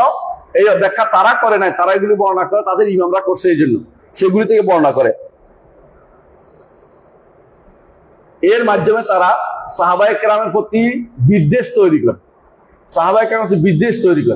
এই সাহাবায়ে কেরামের প্রতি যারা বিদ্বেষ তৈরি করে, তারা কোনোদিন কি হইতে পারে না, সহিহ আকীদা হইতে পারে না। কথা বুঝছেন? এদের মধ্যে কেউ, এই আপনি হয়তো মনে করছেন শিয়ারা করে, আমাদের দেশের একটা গোষ্ঠী আছে যারা সাহাবায়ে কেরাম নিয়ে উচ্চবাচ্য করে। তারা বই লিখেছে, তাদের বই অনুবাদ হয়েছে, তাদের বই কারো কাছে পাঠ্যও আছে, এবং তারা সেই বই থেকে প্রতিরোধ করে। আশ্চর্য হতে হয়। তাই এই বই ভুল নাই বলতে চায়, এরকম ব্যক্তিত্ব আমাদের দেশে আছে। এরকম অনেক মানুষ আছে এই দেশেই। তারা বিভিন্ন দলের ভিতরে ঢুকে আছে। এই বিভ্রান্তিগুলো এই দেশের মানুষের ভিতরে প্রচুর পরিমাণে আছে। আপনি আশ্চর্য হবেন। আমি একবার একজনের কাছে বলছিলাম যে মুআবিয়া রাদিয়াল্লাহু আনহু, আবু সুফিয়ান রাদিয়াল্লাহু আনহুমা, এদের দুইজনের প্রশংসা করছিলাম যে এরা দুইজন এমন কাজ করেছেন উম্মতের খেদমত যে বলার বাইরে। আবু সুফিয়ান রাদিয়াল্লাহু আনহু কুফর অবস্থা যেটা করেছে এটা আলোচনার বিষয় না। নিয়ম হচ্ছে এটা, সাহাবায়ে কেরামের মধ্যে কেউ যদি ঈমান এনে ফেলে দ্বিতীয় কুফরের বিষয়টা আলোচনা হবে না, এটাই নিয়ম। কারণ হচ্ছে তারা তো তওবা করেছেন, আর রাসূল বলেছেন আত-তাইবু মিনাজ যামবি কামান লা যামবা লাহু। একজন মানুষ যখন গুনাহ থেকে তওবা করে তার কোনো গুনাহ নাই, এটাই বলছে। ওইটা আলোচনা করা যাবে না। এই জন্য আমরা বলি যে তিনি যখন ইয়ারমুকের যুদ্ধে আবু সুফিয়ান রাদিয়াল্লাহু আনহু তিনি বলছেন যে কোন জায়গায় সবচেয়ে বেশি যুদ্ধ হয় সেই জায়গায় আমাকে দাঁড় করিয়ে দাও, আমি ইসলামের বিরুদ্ধে যতটুকু করছি ইসলামের পক্ষে অতটুকু করতে চাই। সবচেয়ে বেশি যুদ্ধ করেছেন ইয়ারমুকের যুদ্ধে তিনি, এবং তার চোখ হারিয়েছেন, তারপর তিনি যুদ্ধ করেছেন। তিনি হচ্ছেন আবু সুফিয়ান রাদিয়াল্লাহু আনহু, তিনি হচ্ছেন রাসূলুল্লাহ সাল্লাল্লাহু আলাইহি ওয়াসাল্লামের শ্বশুর, তিনি হচ্ছেন উম্মু হাবিবা রাদিয়াল্লাহু আনহা আমাদের মা এর বাবা, তিনি উম্মতের মক্কা উপত্যকার ইমাম, জাহিলিদের যুগের ইমাম যেমন ইসলামের মধ্যে ইমাম। কারণ আপনারা জানেন, এটা সত্য কথা যে কুরাইশের লিডিংটা সবসময় বনি উমাইয়া দিছে। শুধুমাত্র কুরাইশের, আপনারা জানেন যে লিডিংটা বনি উমাইয়া কেন দিছে বলেন, কুরাইশের মধ্যে যখন ভাগাভাগি হয় কর্মের, তখন রাসূলুল্লাহ সাল্লাল্লাহু আলাইহি ওয়াসাল্লাম বংশে পড়েছে পানি খাওয়ানো, বনি হাশিমের উপরে পানি খাওয়ানো এবং অন্যান্য কাজগুলো। কিন্তু বড় কাজটা যেটা বলে ব্যবসা করে মানুষকে আনে মক্কাতে মানুষদেরকে দেখাশোনার দায়িত্ব পুরোটাই কার উপর পড়ছিল? আবু সুফিয়ান রাদিয়াল্লাহু আনহুর উপর পড়েছে। তখনকার সময় তারা তো ঈমান আনে না, তখন বুঝছে, কারণ বনু উমাইয়া তখন সাহসী মেজাজের ছিল, তারা কাজ করতে পারত। তারা যতদিন ইসলাম গ্রহণ করে না ততদিন মুসলিমরা অত্যন্ত বিভ্রান্ত অবস্থায় ছিল, কষ্টকর অবস্থায় ছিল, মানে কষ্টকর অবস্থা, বিব্রত অবস্থায় ছিল। কিন্তু যখন ইসলাম গ্রহণ করেছে তখন ইসলামের শক্তি বেড়ে গেছে। এবং দেখেন মুআবিয়া রাদিয়াল্লাহু আনহু 20 বছর তিনি সিরিয়ার আমির হিসাবে ছিলেন, আর 20 বছর খলিফা হিসাবে ছিলেন, এবং তার উপরে উম্মতে মুসলিমা সবাই একমত হয়ে গিয়েছিল পরের 20 বছরে খলিফা হিসাবে। তারপরেও তারা তাকে খলিফা মানতে রাজি নেই। এর অর্থ হচ্ছে আপনি চিন্তা করেন কতটুকু বিভ্রান্তি নিয়ে তারা বসে আছে। শিয়ারা এরা কোনোভাবে এরা খলিফা মানতে রাজি নেই, এই জন্য তারা বিভিন্ন কথা বলে তার সম্পর্কে। অথচ বনী উমাইয়াদের সময় ইসলামের যে প্রচার প্রসার হয়েছে আর কোনো সময় সেটা হয় নাই। বনী উমাইয়াদের আজান একদিকে কোথায়, একদিকে স্পেনে, একদিকে চীনে, একদিকে মধ্য এশিয়া, আপনি কোন দিকে খুঁজবেন এই আজান পরবর্তী খুব কমই এত বেশি হয়েছে, অল্প অল্প গেছে, কিন্তু এক ডাকে যতটুকু গেছে সবটা বনী উমাইয়াদের সময় গেছে। এবং সেটা ছিল মুআবিয়া রাদিয়াল্লাহু আনহু, তিনি যে কাজ করেছেন, প্রশংসিত কাজগুলি করেছেন সে সময়। তিনি অস্ত্রের বাহিনী করেছেন, সামুদ্রিক যে কি বলে এটাকে নৌবাহিনী করেছেন, এটা বাহিনী করেছেন, সামুদ্রিক বাহিনী, যার কারণে আর ওরা কেউ আক্রমণ করতে সাহস করে না খ্রিস্টানরা। এবং এইভাবেই মুসলিমদের কাজ তিনি খেদমত করেছেন। অথচ এরা এর বিরুদ্ধে নেমে যায়। একজন সাহাবীর বিরুদ্ধে যারা কথা বলে তারাও বিভ্রান্ত, তারাও জিন্দির। অথচ ওনার বিরুদ্ধে অভিযোগ দেওয়ার ক্ষেত্রে বাংলা ভাষায় রচিত অনেক বই আছে, আপনারা জানেন। এগুলির মধ্যে উল্টাপাল্টা অভিযোগ দিয়ে বলেছে। এরা কোথেকে নিছে? শিয়াদের থেকে নিছে। কারণ উমাইয়া যুগের ইতিহাস কারা লিখছে? আব্বাসী যুগ লিখছে। আপনারা বুঝেন না কথাটা? আর নিয়ম হচ্ছে আগেকার সরকারের বদনামি পরের সরকারে ভালো করে করে, এটা সাধারণ নিয়ম। এই জন্য উমাইয়া যুগের ইতিহাসটা যখন আব্বাসী যুগে লেখা হয়েছে তখন এরা শিয়া ছিল বেশিরভাগ, বালাজুরি শিয়া, ওয়াকিদি শিয়া, বুঝছেন তো? আবু মেখনাফ লুত ইবনে ইয়াহিয়া এটাও শিয়া, সাইফ ইজেন বোধহয় এটাও শিয়া। এইভাবে দেখা গেছে একটা বিশাল গোষ্ঠী যারা তখনকার সব ইতিহাস লিখেছে বেশিরভাগ শিয়া। এমনকি যে বড় বড় ইতিহাস গ্রন্থ লিখেছে, আখবারুজ্জামান এই জাতীয় যেগুলি লিখেছে, এগুলি মাহাদিন জাহাব যেগুলো লিখেছে সবগুলি লেখক বেশিরভাগ শিয়া ছিল। তো শিয়ারা যখন ইতিহাস লেখক হয় তারা কি ভালো লিখবে? কোনোদিনই লিখবে না। এই জন্য সুন্নিদের কিতাবে এগুলি খুব একটা সুন্নিরা বর্ণনা করে শিয়ারা বলছে বলে, কিন্তু মূল যারা লেখক তখনকার সময় ইবনে সাদ, তাবাকাত ইবনে সাদ বা এরা যারা লিখছে এরা কিন্তু এগুলি লেখে না, কিন্তু শিয়ারা এগুলি লিখছে, বুঝছেন তো? এই জন্য বোঝা গেছে যে ইবনে হিশাম লেখেন না, কিন্তু পরবর্তী যারা জেনারেশন শিয়ারা এগুলি বেশি করে মিথ্যা কথা লিখছে। আর যারাদের জ্ঞান নাই সত্য মিথ্যা, তারা ওইগুলি এনে বাংলা ভাষায় বই লিখছে। আপনাদের অনেক বইতে যারা পড়ায়, বিভিন্ন ইনস্টিটিউটে পড়ায় না, মাদ্রাসা প্রতিষ্ঠান বা ইংরেজি শিক্ষা পড়ায়, ওগুলির মধ্যে এগুলি পাঠ্য করে ফেলছে। এখন একটা বিশাল গোষ্ঠী তৈরি হয়েছে যারা সাহাবীদের বিদ্বেষী তৈরি হয়ে গেছে। কিভাবে হয়েছে বুঝছেন তো?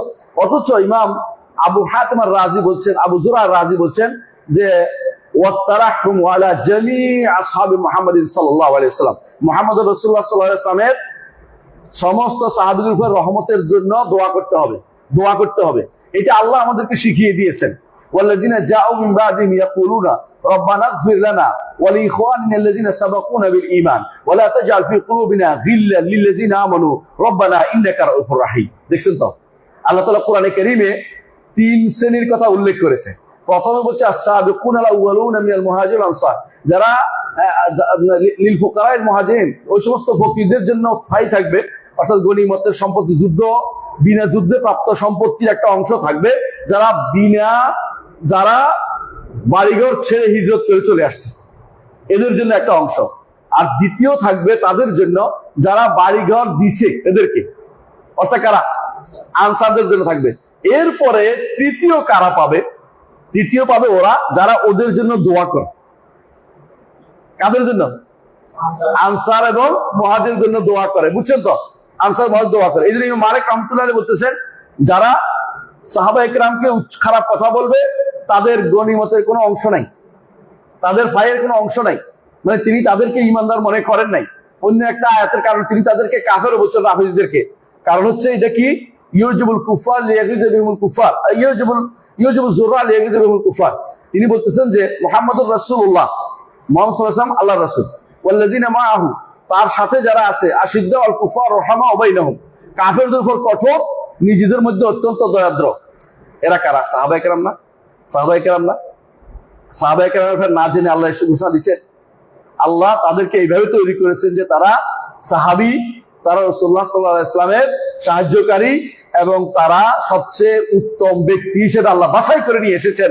আব্দুল্লাহ ইবনে মাসউদ রাদিয়াল্লাহু বলেছেন যে উলাইকা আসহাবু রাসূলিল্লাহ সাল্লাল্লাহু আলাইহি ওয়াসাল্লাম, এরা হচ্ছে রাসূলুল্লাহ সাল্লাল্লাহু আলাইহি ওয়াসাল্লামের সাথী, যাদেরকে আল্লাহ তাআলা কিয়ামত পর্যন্ত সমস্ত মানুষ থেকে বাছাই করে ওই সময় রাসূলের সাথী হওয়ার জন্য বাছাই করেছে। সুবহানাল্লাহ। এদেরকে যারা খারাপ বলবে, তাদের মতো নিকৃষ্ট লোক পৃথিবীতে আর কেউ থাকতে পারে না। এরা সবচেয়ে নিকৃষ্ট লোক।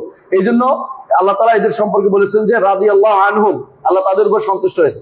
এদের উদাহরণ দিয়ে বলছেন আল্লাহ তাআলা যে এদের অবস্থা দেখে এদের কি হয়, লিয়াগিজা বিহিমুল কুফার, কাফেররা তাদের অন্তরে কষ্ট পায়। বলছেন তো যার অন্তরে সাহাবায়ে কেরামের দেখলে কষ্ট পায়, তারা কি? তারা কাফের। বুঝাতে পারছি? যার অন্তরে সাহাবায়ে কেরাম দেখে কষ্ট পায়, তারা কাফের। সাহাবায়ে কেরামের আনন্দ কষ্ট দেখলে, মানে সাহাবায়ে কেরাম দেখলে তাদের মনে কষ্ট আসে, এরা কাফের। আমার কথা না, ইমাম মালিক বলেছেন, আমি নিজের থেকে বলি নাই। এই আয়াতের তাফসীর পাবেন আপনি, সেটা ইমাম মালিক সেটা বলেছেন। তাহলে আমরা বুঝতে পারছি যে তারাহুম করতেই হবে, রহমতের দোয়া তাদের জন্য করতেই হবে। আমরা কিছু মালিক নাই, কিন্তু রহমতের দোয়া করতে পারি। আর রহমত দোয়া করলে কি হবে? ফেরেশতা আমাদের জন্য রহমতের দোয়া করবেন। তাদের জন্য তারাদ্দি করলে ফেরেশতা আমাদের জন্য তারাদ্দি করবেন, অর্থাৎ রাদিয়াল্লাহু আনহু বললে ফেরেশতা আমাদের জন্য রাদিয়াল্লাহু আনহু বলবেন। সুতরাং আমরা এই ব্যাপারে কোনো কিপটামি না করি। এই জন্য কোনো সাহাবীর নাম আসলে সাথে সাথে কি বলবেন? রাদিয়াল্লাহু আনহু। রাদিয়াল্লাহু আনহু আর রাদিয়াল্লাহু আনহু যদি সাহাবেরা হয়, সাহাবা অনেকজন হয়, অথবা দুইজন হলে রাদিয়াল্লাহু আনহুমা বলবেন, দুইজন হলে। এটাই হচ্ছে আহলুস সুন্নাত ওয়াল জামাত তরিকা। এদের ব্যাপারে অন্তরে কোনো ক্ষোভ থাকতে পারবে না। আল্লাহ কোরআনে কারীম বলেছেন ওয়ালা ইয়াজিদুনা ফি সুদুরিহিম হায়াতাম ইয়াউতু। হ্যাঁ, আল্লাহ কোরআনে বলছেন যে গিল্লা লিল্লাযিনা আমানু, কোনো গিল, অর্থাৎ অন্তরের মধ্যে কোনো গিলটি নাই, কোনো তাদের প্রতি কোনো বিদ্বেষ নাই। এরকম সাফ হতে হবে অন্তরটাকে তাদের জন্য। এই ঈমানদার মানে আর পথভ্রষ্ট আর ঈমানদার পরীক্ষা করার জন্য এটা একটা বড় মানদণ্ড। সাহাবায়ে কেরামের তার অবস্থানটা কেমন খোঁজ নেবে। সাহাবায়ে কেরাম ব্যাপারে তার অবস্থানটা কেমন, যদি দেখেন যে তারা সাহাবায়ে কেরামের উচ্চ বাচ্চা উল্টাপাল্টা কথা বলতেছে, বুঝবেন যে তারা কি পথভ্রষ্ট হয়ে গেছে, এদের ছাড়া আর কিছু আশা করতে পারবেন না। তো আমি যেটা বলছিলাম, আমি একজনকে বললাম যে সাহাবায়ে কেরামে আমি মুআবিয়া রাদিয়াল্লাহু প্রশংসা করলাম। আমি একটা খুতবা আছে, আমার 1 ঘন্টা একটা খুতবা আছে মুআবিয়া রাদিয়াল্লাহু প্রশংসা, শুনে নিবেন কথা থাকলে। এটা আলোচনা করার পর সে বলতেছে নাউজুবিল্লাহ, সে বলতেছে তিনি তো ধরা খেয়ে ইসলাম গ্রহণ করছে। নাউজুবিল্লাহ, চিন্তা করছেন কত বড় ভয়াবহ কথা। এটা কখন বলতে পারে জানেন? যখন মনে করে যে খেলাফতের সাথে মুআবিয়া রাদিয়াল্লাহু আনহু বিরোধ ছিল এবং মুআবিয়া রাদিয়াল্লাহু তাকে খলিফা মনে না করবে, তখন শুধুমাত্র এটা বলতে পারে। একটা গোষ্ঠী আছে, তারা মুআবিয়া রাদিয়াল্লাহু খলিফা মনে না করে, তারা পঞ্চম খলিফা কারে মনে করে? ওমর ইবনে আব্দুল আজিজ বলে। এটা মিথ্যা কথা, এটা মিথ্যা কথা। ওমর ইবনে আব্দুল আজিজ কেন পঞ্চম খলিফা হয়? পঞ্চম খলিফা হবে কে? হাসান ইবনে আলী। হাসান ইবনে আলী 6 মাস তো তিনি খলিফা ছিলেন, এবং সেটা মিলিয়ে আল খিলাফতু বাদি 30 বছর পূর্ণ হয়েছে। এরপরে খেলাফত থাকবে 12 জনের মধ্যে, উম্মতের মধ্যে। এই 12 জনের মধ্যে এরপরে খলিফা কে? মুআবিয়া রাদিয়াল্লাহু আনহু। মুআবিয়া রাদিয়াল্লাহু আনহু। এবং তার খেলাফতের সময়ে ইসলামের সবচেয়ে বেশি কি হয়েছে? প্রবৃদ্ধি হয়েছে, উন্নত হয়েছে। এমন যে সেই সময়ে মানুষের ভিতরে দ্বীন ও ঈমানের চর্চা সবচেয়ে বেশি হয়েছে। এবং তিনি নিজেও ফকি ছিলেন এবং নিজেও আলেম ছিলেন। তার প্রশংসা করতেন আব্দুল্লাহ ইবনে মাসউদ, আব্দুল্লাহ ইবনে আব্বাস রাদিয়াল্লাহু তার প্রশংসা করতেন। একবার মুআবিয়া রাদিয়াল্লাহু আনহু তিনি 3 রাকাত বিতির করছেন। এটা শুনে ইবনে আব্বাস বললেন যে ফকি, তিনি তো ফকি, 3 রাকাত বিতির আছে, অর্থাৎ শুধু 1 রাকাত না 3 রাকাত বিতির আছে, এটা অনেকে ভুলে যাবে, এই জন্য তিনিও ফকি সেটা করেছেন। তিনি মুআবিয়া রাদিয়াল্লাহু আনহুর ব্যাপারে, ফিকহের ব্যাপারে বর্ণনা, তার যে জ্ঞানের ভান্ডার এটা অসাধারণ ছিল। সুতরাং এই ব্যাপারে যারা পরবর্তীদের মধ্যে তিনি শ্রেষ্ঠ, তাই বলে আলী রাদিয়াল্লাহুর সাথে আমরা তাকে মিলাচ্ছি না। আলী রাদিয়াল্লাহু আনহু অবশ্যই শ্রেষ্ঠ 4 খলিফা। আমরা আগেও বলেছি শ্রেষ্ঠত্বের মানদণ্ডে আবু বকর, তারপর ওমর, তারপর ওসমান, তারপরে আলী, এরপরে হাসান যেভাবে খেলাফতে আসছে। এরপরে সাহাবায়ে কেরামদের যারা জান্নাতি প্রকাশ তাদের কথা আমরা বলেছি। এরপরে তাদের অনেকে জান্নাতের খবর এসেছে। এর বাইরে সাহাবায়ে কেরাম এমনিতেই সবাই জান্নাতি। দলিল রাসূলুল্লাহ সাল্লাল্লাহু আলাইহি ওয়াসাল্লাম বলেছেন তুবা লিমান রাআনি, যারা আমাকে দেখবে তাদের সুসংবাদ রয়েছে। আর তাদের জন্য আল্লাহ তাআলা কোরআনে কারীম বলেছেন ওয়া কুল্লান ওয়া'দাল্লাহু হুসনা, আল্লাহ প্রত্যেকের জন্য জান্নাতের সুসংবাদ দিচ্ছেন। সুতরাং এই ব্যাপারে কোনো সন্দেহ থাকা কারোর জন্য উচিত না, এটা অবশ্যই মনে রাখতে হবে। যদি কেউ এই সাহাবায়ে কেরামের উপরে তাদের সন্তুষ্টি প্রকাশ করতে দ্বিধা করে, বুঝতে হবে যে ফিতনাবাজ এবং তার থেকে কোনো কথা শোনা যাবে না। এই তার থেকে অবশ্যই হাত দিয়ে ফেলবেন যে এর কথা শুনবো না আমরা, কারণ সাহাবায়ে কেরামের উপরে তারা উচ্চবাচ্য করে। এই শিয়ার বড় কারণ, শিয়াবাদ প্রচারের বড় মাধ্যম কি জানেন? শিয়াবাদ প্রচার করে কি দিয়ে জানেন? ও আলে বাইতের জন্য কান্নাকাটি করে। আলে বাইত দিচ্ছেন রাসূলুল্লাহ সাল্লাল্লাহু আলাইহি ওয়াসাল্লামের পরিবার নিয়ে কান্নাকাটি করে। অথচ আপনারা ভালো করে জানেন যে হুসাইন রাদিয়াল্লাহু আনহুকে কারা হত্যা করেছে? শিয়ারাই। শিয়ারা ডেকে নিছে, অনেকগুলো চিঠি লিখছে, যারা চিঠি লিখছে তারাই তাকে হত্যা করেছে। কারবালার ময়দান রেখে চলে গেছে, কেউ উল্টে গেছে ওবাইদুল্লাহ টাকা খাইয়া পরে ওনাকে মারতে আসছে, মেরে ফেলছে ওনাকে। এই যে শহীদ করে দিল ওনাকে, এটা কারা করছে? শিয়ারা করছে। আহলে সুন্নাত জামাতের কোন ব্যক্তি এই কাজে এই সাহস তাদের হয় নাই, এবং তারা এই অপকর্মের দিকে কোনোদিন যায় নাই। সাহাবায়ে কেরাম তখন অনেকে জীবিত, কম না অনেক জীবিত, তখনও লক্ষাধিক সাহাবী জীবিত। এর অর্থ হচ্ছে তখনকার সময় যে ঘটনা ঘটছে, এই ঘটনা কোনো সাহাবীর হাত দিয়ে হয় নাই, এটা শিয়াদের হাত দিয়ে হয়েছে। আর এখন কান্নাকাটি করে, এটা হচ্ছে শয়তানের দোষ, যারা নিজেরা মেরে নিজেরা এরপরে কান্নাকাটি করতে আসছে। কোন সাহাবী কোনোদিন তাদের এই জায়গাতে তাদের বিরুদ্ধে যুদ্ধ করে নাই। কোন সাহাবী হুসাইন রাদিয়াল্লাহু আনহুর বিরুদ্ধে যুদ্ধ করে নাই। তো সাহাবায়ে কেরাম দোষটা কি? সাহাবায়ে কেরাম দোষ এইটাই যে সাহাবায়ে কেরাম দোষ এইটাই যে সাহাবায়ে কেরাম পারসিক মাজুসি সাম্রাজ্যকে তছনছ করে দিয়েছে। কথা বুঝছেন তো? মানে পারস্যের যে শাসকদের বহু বছরের ইতিহাসটাকে তারা তছনছ করে দিয়েছে। একজন সাহাবী ছিলেন হেলাল রাদিয়াল্লাহু আনহু, তিনি একাই, তারা তার খুব প্রশংসা করে রুস্তমের তিনি একাই মেরে ফেলছে। এক সাহাবী, একজন বেদুইন সাহাবী যদি কোনো একটা রুস্তম ফলোয়ার নাম দিয়ে যারা মেরে ফেলতে পারে, মানে বুঝেন না সাহাবায়ে কেরামের বিরুদ্ধে তাদের নামার কারণটা কি? এই জন্য তারা এর বিরুদ্ধে নামছে। মনে রাখবেন, এরা এরকের পূজা করে।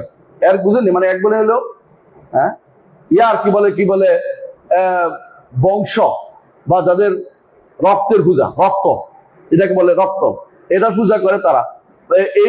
এই জন্য তাদের মধ্যে এটা তো তারা আর্য, এটা তো আর্য, তো আর্যরা আর ইরানিরা আর্য, ভারতীয়রাও আর্য, বুঝছেন তো? ভারতীয় একটা আর্য আছে যারা ব্রাহ্মণ আর ক্ষত্রিয়রা, তো ওরাও আর্য। এই জন্য তারা ওই বংশীয় ছাড়া চিন্তা করতে পারে না কোনোদিন। এই চিন্তা করে তারা চলে সবসময়, অমুকের পুত্র অমুক হিসাব করে তারা চলে, বুঝছেন তো? এই জন্য তারা এটা পছন্দ করে, সাহাবায়ে কেরামদের ঘৃণা করে। এদের নিকট তাদের ইমাম আবার আসবে, তাদের ইমাম একটা গর্তের ভিতরে লুকিয়ে গেছে বলে, নাউজুবিল্লাহ। আল্লাহ তাআলা তাদেরকে অপমান করছে। কারণ রাসূলুল্লাহ সাল্লাল্লাহু আলাইহি ওয়াসাল্লাম বলছেন, আমার উম্মতের মধ্যে যতদিন 12 জন খলিফা হবে ততদিন ইসলাম অত্যন্ত কি থাকবে? সম্মানিত থাকবে। তো এরা আমাদের নিকট 12 জন খলিফা কার থেকে শেষ হয়ে গেছে? ইয়াজিদ ইবনে আব্দুল মালিকের মাধ্যমে শেষ হয়েছে এই 12 জন খলিফা। উমর ইবনে আব্দুল আজিজের পরে একজন খলিফা হয়েছে, তার সময় শেষ হয়ে গেছে। এরপরে বনি উমাইয়াদের মধ্যে হয়ে গেছে, দুর্বলতা চলে আসছে, এক ভাগ হয়ে গেছে, এক এক জায়গায় এক এক অবস্থান হয়ে গেছে। তো এই কথাটা বাস্তবতা প্রমাণিত হয়েছে। কিন্তু এরা মনে করছে তাদের 12 ইমাম। ঘটনা চক্রে এমন হয়েছে যে তাদের 12 ইমাম হয় না, 11 ইমাম হয়।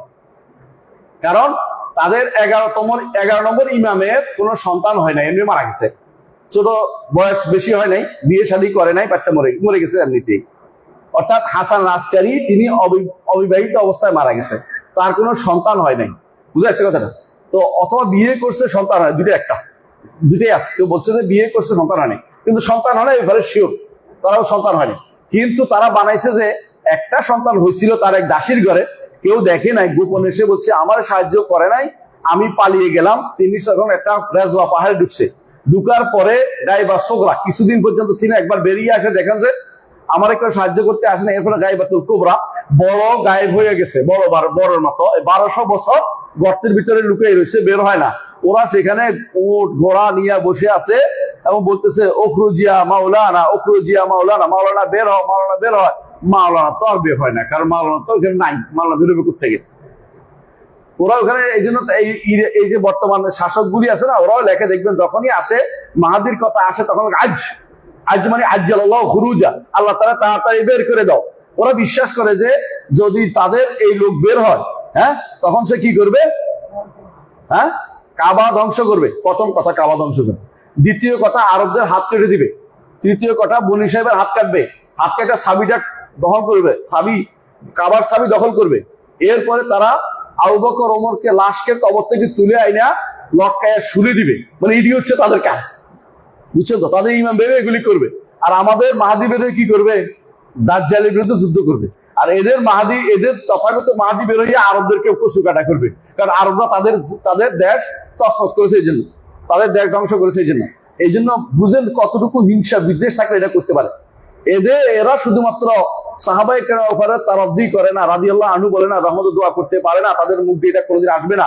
ঠিক তাদের অনুসারীদের মধ্যে একটা গোষ্ঠী আছে যারা সাহাবায়ে কেরামের কারো বিরুদ্ধে তাদের কি আছে? অভিযোগের কোনো পাহাড়, অভিযোগের কোনো শেষ নাই। তারা ওসমান রাদিয়াল্লাহুর বিরুদ্ধে আজেবাজে অভিযোগ দেয়, তারা মুআবিয়া রাদিয়াল্লাহুর বিরুদ্ধে আজেবাজে অভিযোগ দেয়। এদের এই অভিযোগের কোনো শেষ নাই, এরা উত্তর দিবে না। এরা এমন সব বইচই লেখে, তার অনুসারীরা আবার এটাকে প্রচার করে, ফুলিয়ে ফেপিয়ে প্রচার করে। এবং এগুলি যখন বলে তাদের মুখের তো বেড়া হয় না, এই জাতীয় আজে বাজে কথাগুলো তারা বলে। এই জন্য ইমাম দেখেন কত সুন্দর করে বলছে যে সাহাবায়ে কেরামকে আপনি অবশ্যই কি করবেন? আমরা কি করব? আমাদের আকীদা হচ্ছে এটা, সব জায়গায় তিনি দেখে আসছেন। সারা মুসলিম বিশ্বের সবাই একবারে একমত, ইজমা, যে সাহাবায়ে কেরামদের কি করতে হবে? রাদিয়াল্লাহু আনহুম বলতে হবে। রাদিয়াল্লাহু আনহুম বলা এটা হচ্ছে নিয়ম, এটা হচ্ছে নিয়ম। আল্লাহ তাআলা নিজে বলেছেন সূরা বাইয়িনা ৮ নম্বর আয়াতে, রাদিয়াল্লাহু আনহুম ওয়া রাদু আনহু। অনুরূপে সূরা হাশরের ১০ নম্বর আয়াতে বলছে, ওয়াল্লাযিনা জাউ মিন বাদিহিম ইয়াকুলুনা রাব্বানা ইগফির লানা ওয়া লিইখওয়ানিনাল্লাযিনা সাবাকুনা বিল ঈমান ওয়া লা তাজআল ফি কুলুবিনা গিল্লাল লিল্লাযিনা আমানু রাব্বানা ইন্নাকা রাউফুর রাহিম। আল্লাহ আমাদের অন্তরে তাদের বিরুদ্ধে কোনো বিদ্বেষ রাখবেন না। আর এরা বিদ্বেষ পোষণ করে। আপনি বুঝতে পারছেন কতটুকু ভয়াবহ এদের অবস্থা। এটা যদি না বুঝেন আপনাকে বুঝাতে কিভাবে বুঝাবো আমি। এরপর তিনি বলছেন ওয়াল কাফু আম্মা শাজারা বাইনাহুম, ওয়াল কাফু আম্মা শাজারা বাইনাহুম। এই যে ধরেন আপনি যখনই, আমি একটা আপনাকে উদাহরণ দিই, যখনই আপনি আপনাদের অনেকে হয়তো খেলা দেখছেন না জীবনে, খেলা যখন দেখেন মনে মনে কিন্তু একটা পক্ষ নেন না, অটোমেটিক একটা পক্ষ হয়ে যান। আপনি হয়তো মনে করছেন যে আমি একদম নিরপেক্ষ ভাবে থাকবো, কিন্তু ওখানে যাওয়ার পরে কি হয়ে গেছে? অটোমেটিক খেলা দেখি একটা অংশ এবারটা কাজটা করলো, রেফারি ভুল করেছে, আরে বলবে না তোর ওই লোক ভুল করেছে, এবার নিজেরা নিজেরা ইট মারামারি বুঝে চলে আসে, বুঝেন না কেন? একটা এই যে অবস্থাটা দেখে নিজে আর স্থির থাকতে পারতেছে না, বুঝে আসে কথা, নিজের বিবেক দিয়ে এখন বিচার করা শুরু করে দিয়েছে। এই জন্য আহলুস সুন্নাহ ওয়াল জামাতের এমন এক আকীদা, যে আকীদার ব্যাপারে আমাদের দেশে আমাদের তথাকথিত রাজনৈতিক দলের বিশাল একটা গোষ্ঠী কোনোদিন চুপ থাকতে পারে না। সেটা কি? তারা এই ব্যাপারে আল কাফু আম্মা শাজারা বাইনাহুম, সাহাবায়ে কেরামের মধ্যে যা যা ঘটেছে এই ব্যাপারে চুপ থাকার বিষয়টা তারা মানতে পারে না। কি কি ঘটেছে সাহাবায়ে কেরামের মধ্যে বলেন তো? জামালের যুদ্ধ, সিফিনের যুদ্ধ, এইগুলি সাহাবায়ে কেরামের মধ্যে ঘটছে। এই যুদ্ধের ব্যাপারে তাদের মধ্যে যা যা ঘটেছে এই ব্যাপারে আমাদের নীতি হচ্ছে চুপ থাকা। চুপ থেকে কি বলবো? ইমাম আউজাঈ বলেছেন, অথবা ইমাম ওমর ইবনে আব্দুল আজিজ বলেছেন, সেটা কি? যে এই রক্তগুলো থেকে আল্লাহ আমার হাতকে মুক্ত রেখেছে, আমি আমার জিহ্বা দিয়ে এগুলিকে আর কলঙ্কিত করতে চাই না, জিহ্বাটা নষ্ট করতে চাই না। আমি এই রক্ত দিয়ে আমার হাত রঞ্জিত করিনি, আমি আমার এই রক্ত দিয়ে জিহ্বাকে রঞ্জিত করব না, আলোচনা করব না। এটা হচ্ছে নিয়ম। যদি কেউ বলে যে এখান থেকে শিক্ষা নিতে হবে, তো বলবেন যে এখান থেকে কোনো শিক্ষার কিছু নাই। এটা অবশ্য এক কথা বলতে হবে, এটা আহলুস সুন্নাতের আকীদা, যে এটা আলোচনা করে শিক্ষা নেওয়ার চিন্তা বন্ধ করেন। এটা তাদের উপর এইভাবে লেখা ছিল, আল্লাহ তাদেরকে শহীদ হিসেবে বানাবেন, এই জন্য আল্লাহ বিভিন্ন ব্যবস্থা করে দিয়েছেন। এইটাকে কোনোভাবেই আর কোনো আলোচনা করা নিষিদ্ধ, যে অমুকে এটা কেন করলো, অমুকে না করলে তো এটা হইতো, অমুকে এটা বলার কারণ হয়েছে। এই জাতীয় সিটি সালাসালি বা এই জাতীয় ঐতিহাসিক তথ্য সালাসালি, এটা ইসলামে অবৈধ, এটা মোটেই জায়েজ নাই। কারণ অনেকগুলো কারণ। এক নম্বর কারণ হচ্ছে দিন আমরা পেয়েছি সাহাবায়ে কেরামের মাধ্যমে। আর সাহাবায়ে কেরাম তখন বেশিরভাগ কিছু অল্প মুসলিমের কিছু ছিল কোনো পক্ষ নেয় নাই, কিন্তু বেশিরভাগই পক্ষ নিচ্ছে, হয় ওই পক্ষে না ওই পক্ষে। এখন আমরা যদি কোরআনের ব্যাপারে কোনো কথা বলি, খেয়াল করেন, হাদিসের ব্যাপারে কোনো কথা বলি, আর এই হাদিসটা যদি কোনো হাদিস কোরআন আসে কাদের মাধ্যমে? সাহাবায়ে কেরামের মাধ্যমে। মুআবিয়া তো নিজে একজন কাতিব হয়েছিলেন, আলী রাদিয়াল্লাহু একজন কাতিব হয়েছিলেন, ছিলেন না? সাহাবায়ে কেরামের যায়েদ ইবনে সাবিত একজন কাতিব হয়েছিলেন। এইভাবে সাহাবায়ে কেরামের মধ্যে অনেকেই কাতিব হয়েছিলেন যারা এই পক্ষে ওই পক্ষে আছে। আপনি যদি কোনো এখন বেশি উচ্চবাচ্য করেন তো শেষ পর্যন্ত কোন জায়গায় পৌঁছবে? কোরআনের মজিদের উপরে আপনি হামলা করতে যাচ্ছেন, বুঝলেন তো? আর দিন আমাদের কাছে পৌঁছছে হাদিস কার মাধ্যমে পৌঁছছে? সাহাবায়ে কেরাম ছাড়া তো কোনো হাদিস পৌঁছার সুযোগই নাই, আছে? নাই। ঠিক কোরআনও কিন্তু তাদের মাধ্যমে পৌঁছছে। আপনি হয়তো মনে করতে পারেন কোরআন তো লেখা হয়েছে, লিখছে কে? সাহাবায়ে কেরাম তো লিখছে, সাহাবায়ে কেরাম তো লিখছে, লেখে কপি করে তো পাঠাইছেন, লিখছে কে? সাহাবায়ে কেরাম। রাসূল যেটা করছেন এটা কার কাছে আমানত ছিল? সাহাবায়ে কেরাম কি ছিল? রাসূলের যে লেখা সেই কাগজপত্রগুলো তো আপনার কাছে নাই, আপনার কাছে কারটা আসছে ওসমান রাদিয়াল্লাহু আনহু আসছে। তাহলে আপনি যদি কোনো সাহাবায়ে কেরামের ব্যাপারে অতি বাড়াবাড়ি কোনো কথা বলেন শেষ পর্যন্ত কি হবে? একটা পক্ষ হয়ে যাবে অটোমেটিকলি, যেটা আপনি চিন্তাও করতে পারবেন না। আমার মনে আছে মদিনাতে একবার শেখ সফিউর রহমান বরকপুরি রাহিমাহুল্লাহ, নাম শুনেছেন, ভারতের বড় আলেম, আহলে হাদিসের ইমাম, আসলে আলেম। আলেম কাকে বলে এরকম মানুষকে দেখতে হয়।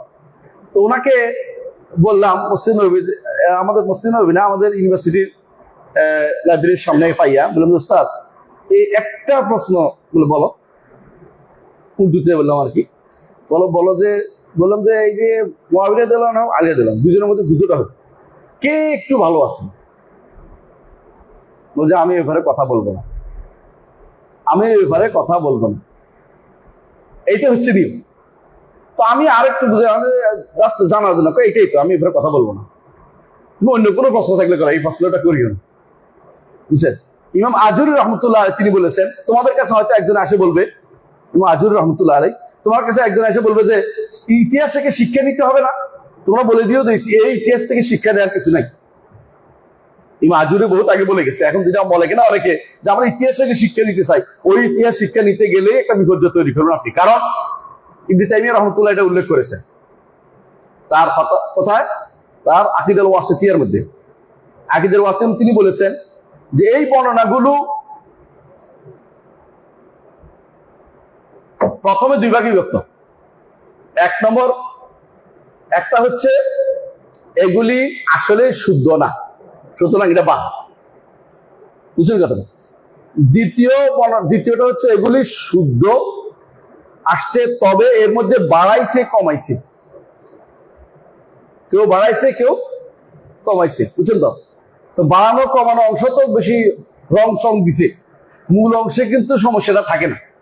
যদি বলেন যে মুআবিয়া রাদিয়াল্লাহু আনহু যুদ্ধ হয়েছে, যুদ্ধ তো হয়েছে, তো সমস্যা কোথায় হয় যে উনি সালাকি করছে, এটা তুলছে, এই শব্দ তুলে যে কেউ বললো অমুকে সালাকি করছে, এই কথা বলতে মা খারাপ, অতিরিক্ত সংসব কথাটা।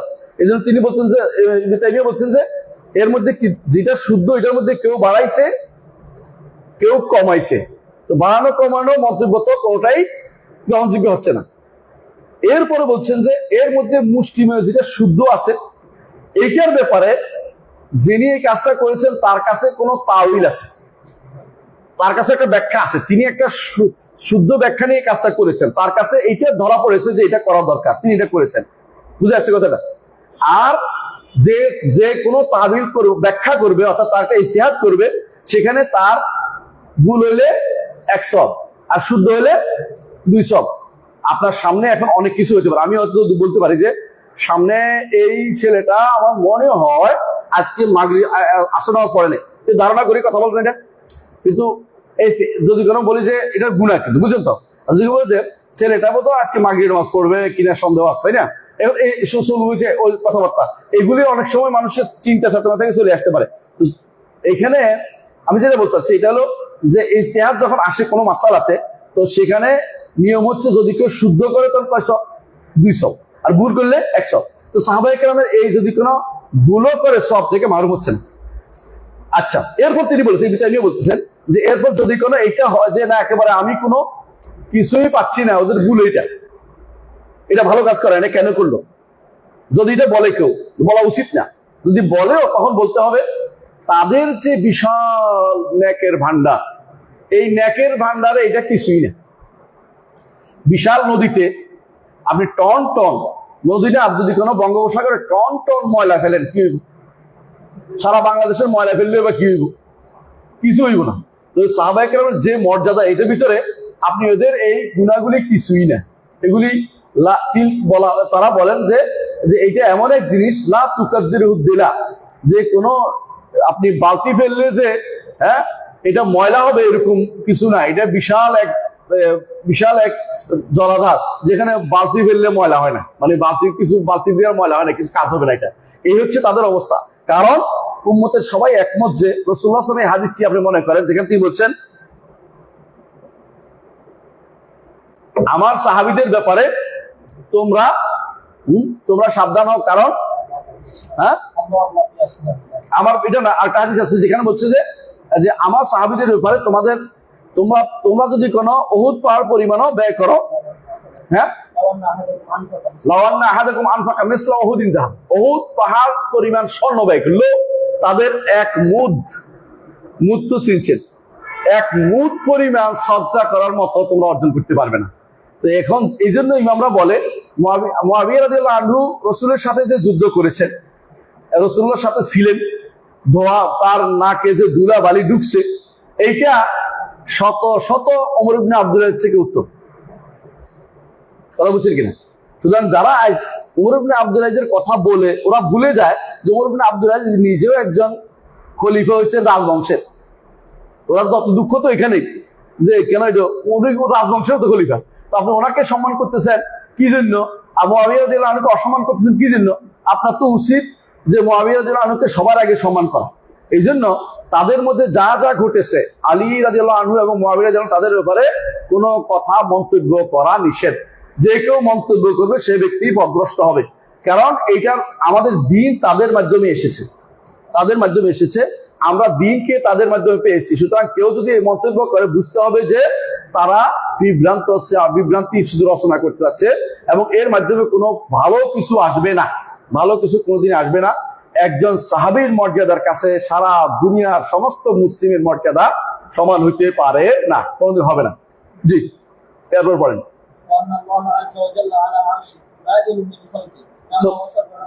সুবহানাল্লাহ। 3 নম্বর কথা, মানে 5-6 নম্বর না, নম্বর দিলে হয়তো আচ্ছা ঠিক আছে, অসুবিধা নাই। যে সাহাবায়ে কেরাম, যেটা বলছিলাম যে সাহাবায়ে কেরামের কথা আলোচনা শেষ। কেন এটা আলোচনা করেছে? কারণ এটা দ্বারা শিয়ারা বেরিয়ে যাবে। আপনি এতক্ষণ ধরে দেখেন প্রত্যেকটা কথার মাধ্যমে একটা গোষ্ঠী কিন্তু আহলুস সুন্নাহ থেকে বেরিয়ে গেছে। এখন আরেকটা গোষ্ঠী আলোচনা করতেছেন, যাদের দ্বারা আরেকটা গোষ্ঠী আহলুস সুন্নাহ থেকে বেরিয়ে যাবে, আরেকটা বহু গোষ্ঠী বেরিয়ে যাবে। বর্তমানে আল্লাহ তাআলা কোথায়? আলা আরশিহি, আল্লাহ তাআলা আরশের উপরে। এখানে কোনো সন্দেহের কোনো অবকাশ আছে কথার মধ্যে? কার কথা এটা? আবু যুর আর রাজি, আবু হাতিম আর রাজি, ইমাম রাজিয়াই 2 রাজি বলছে। আর আল্লাহ যে তার আরশের উপরে কোরআনে কারিমের 7 জায়গায় সরাসরি বলছে।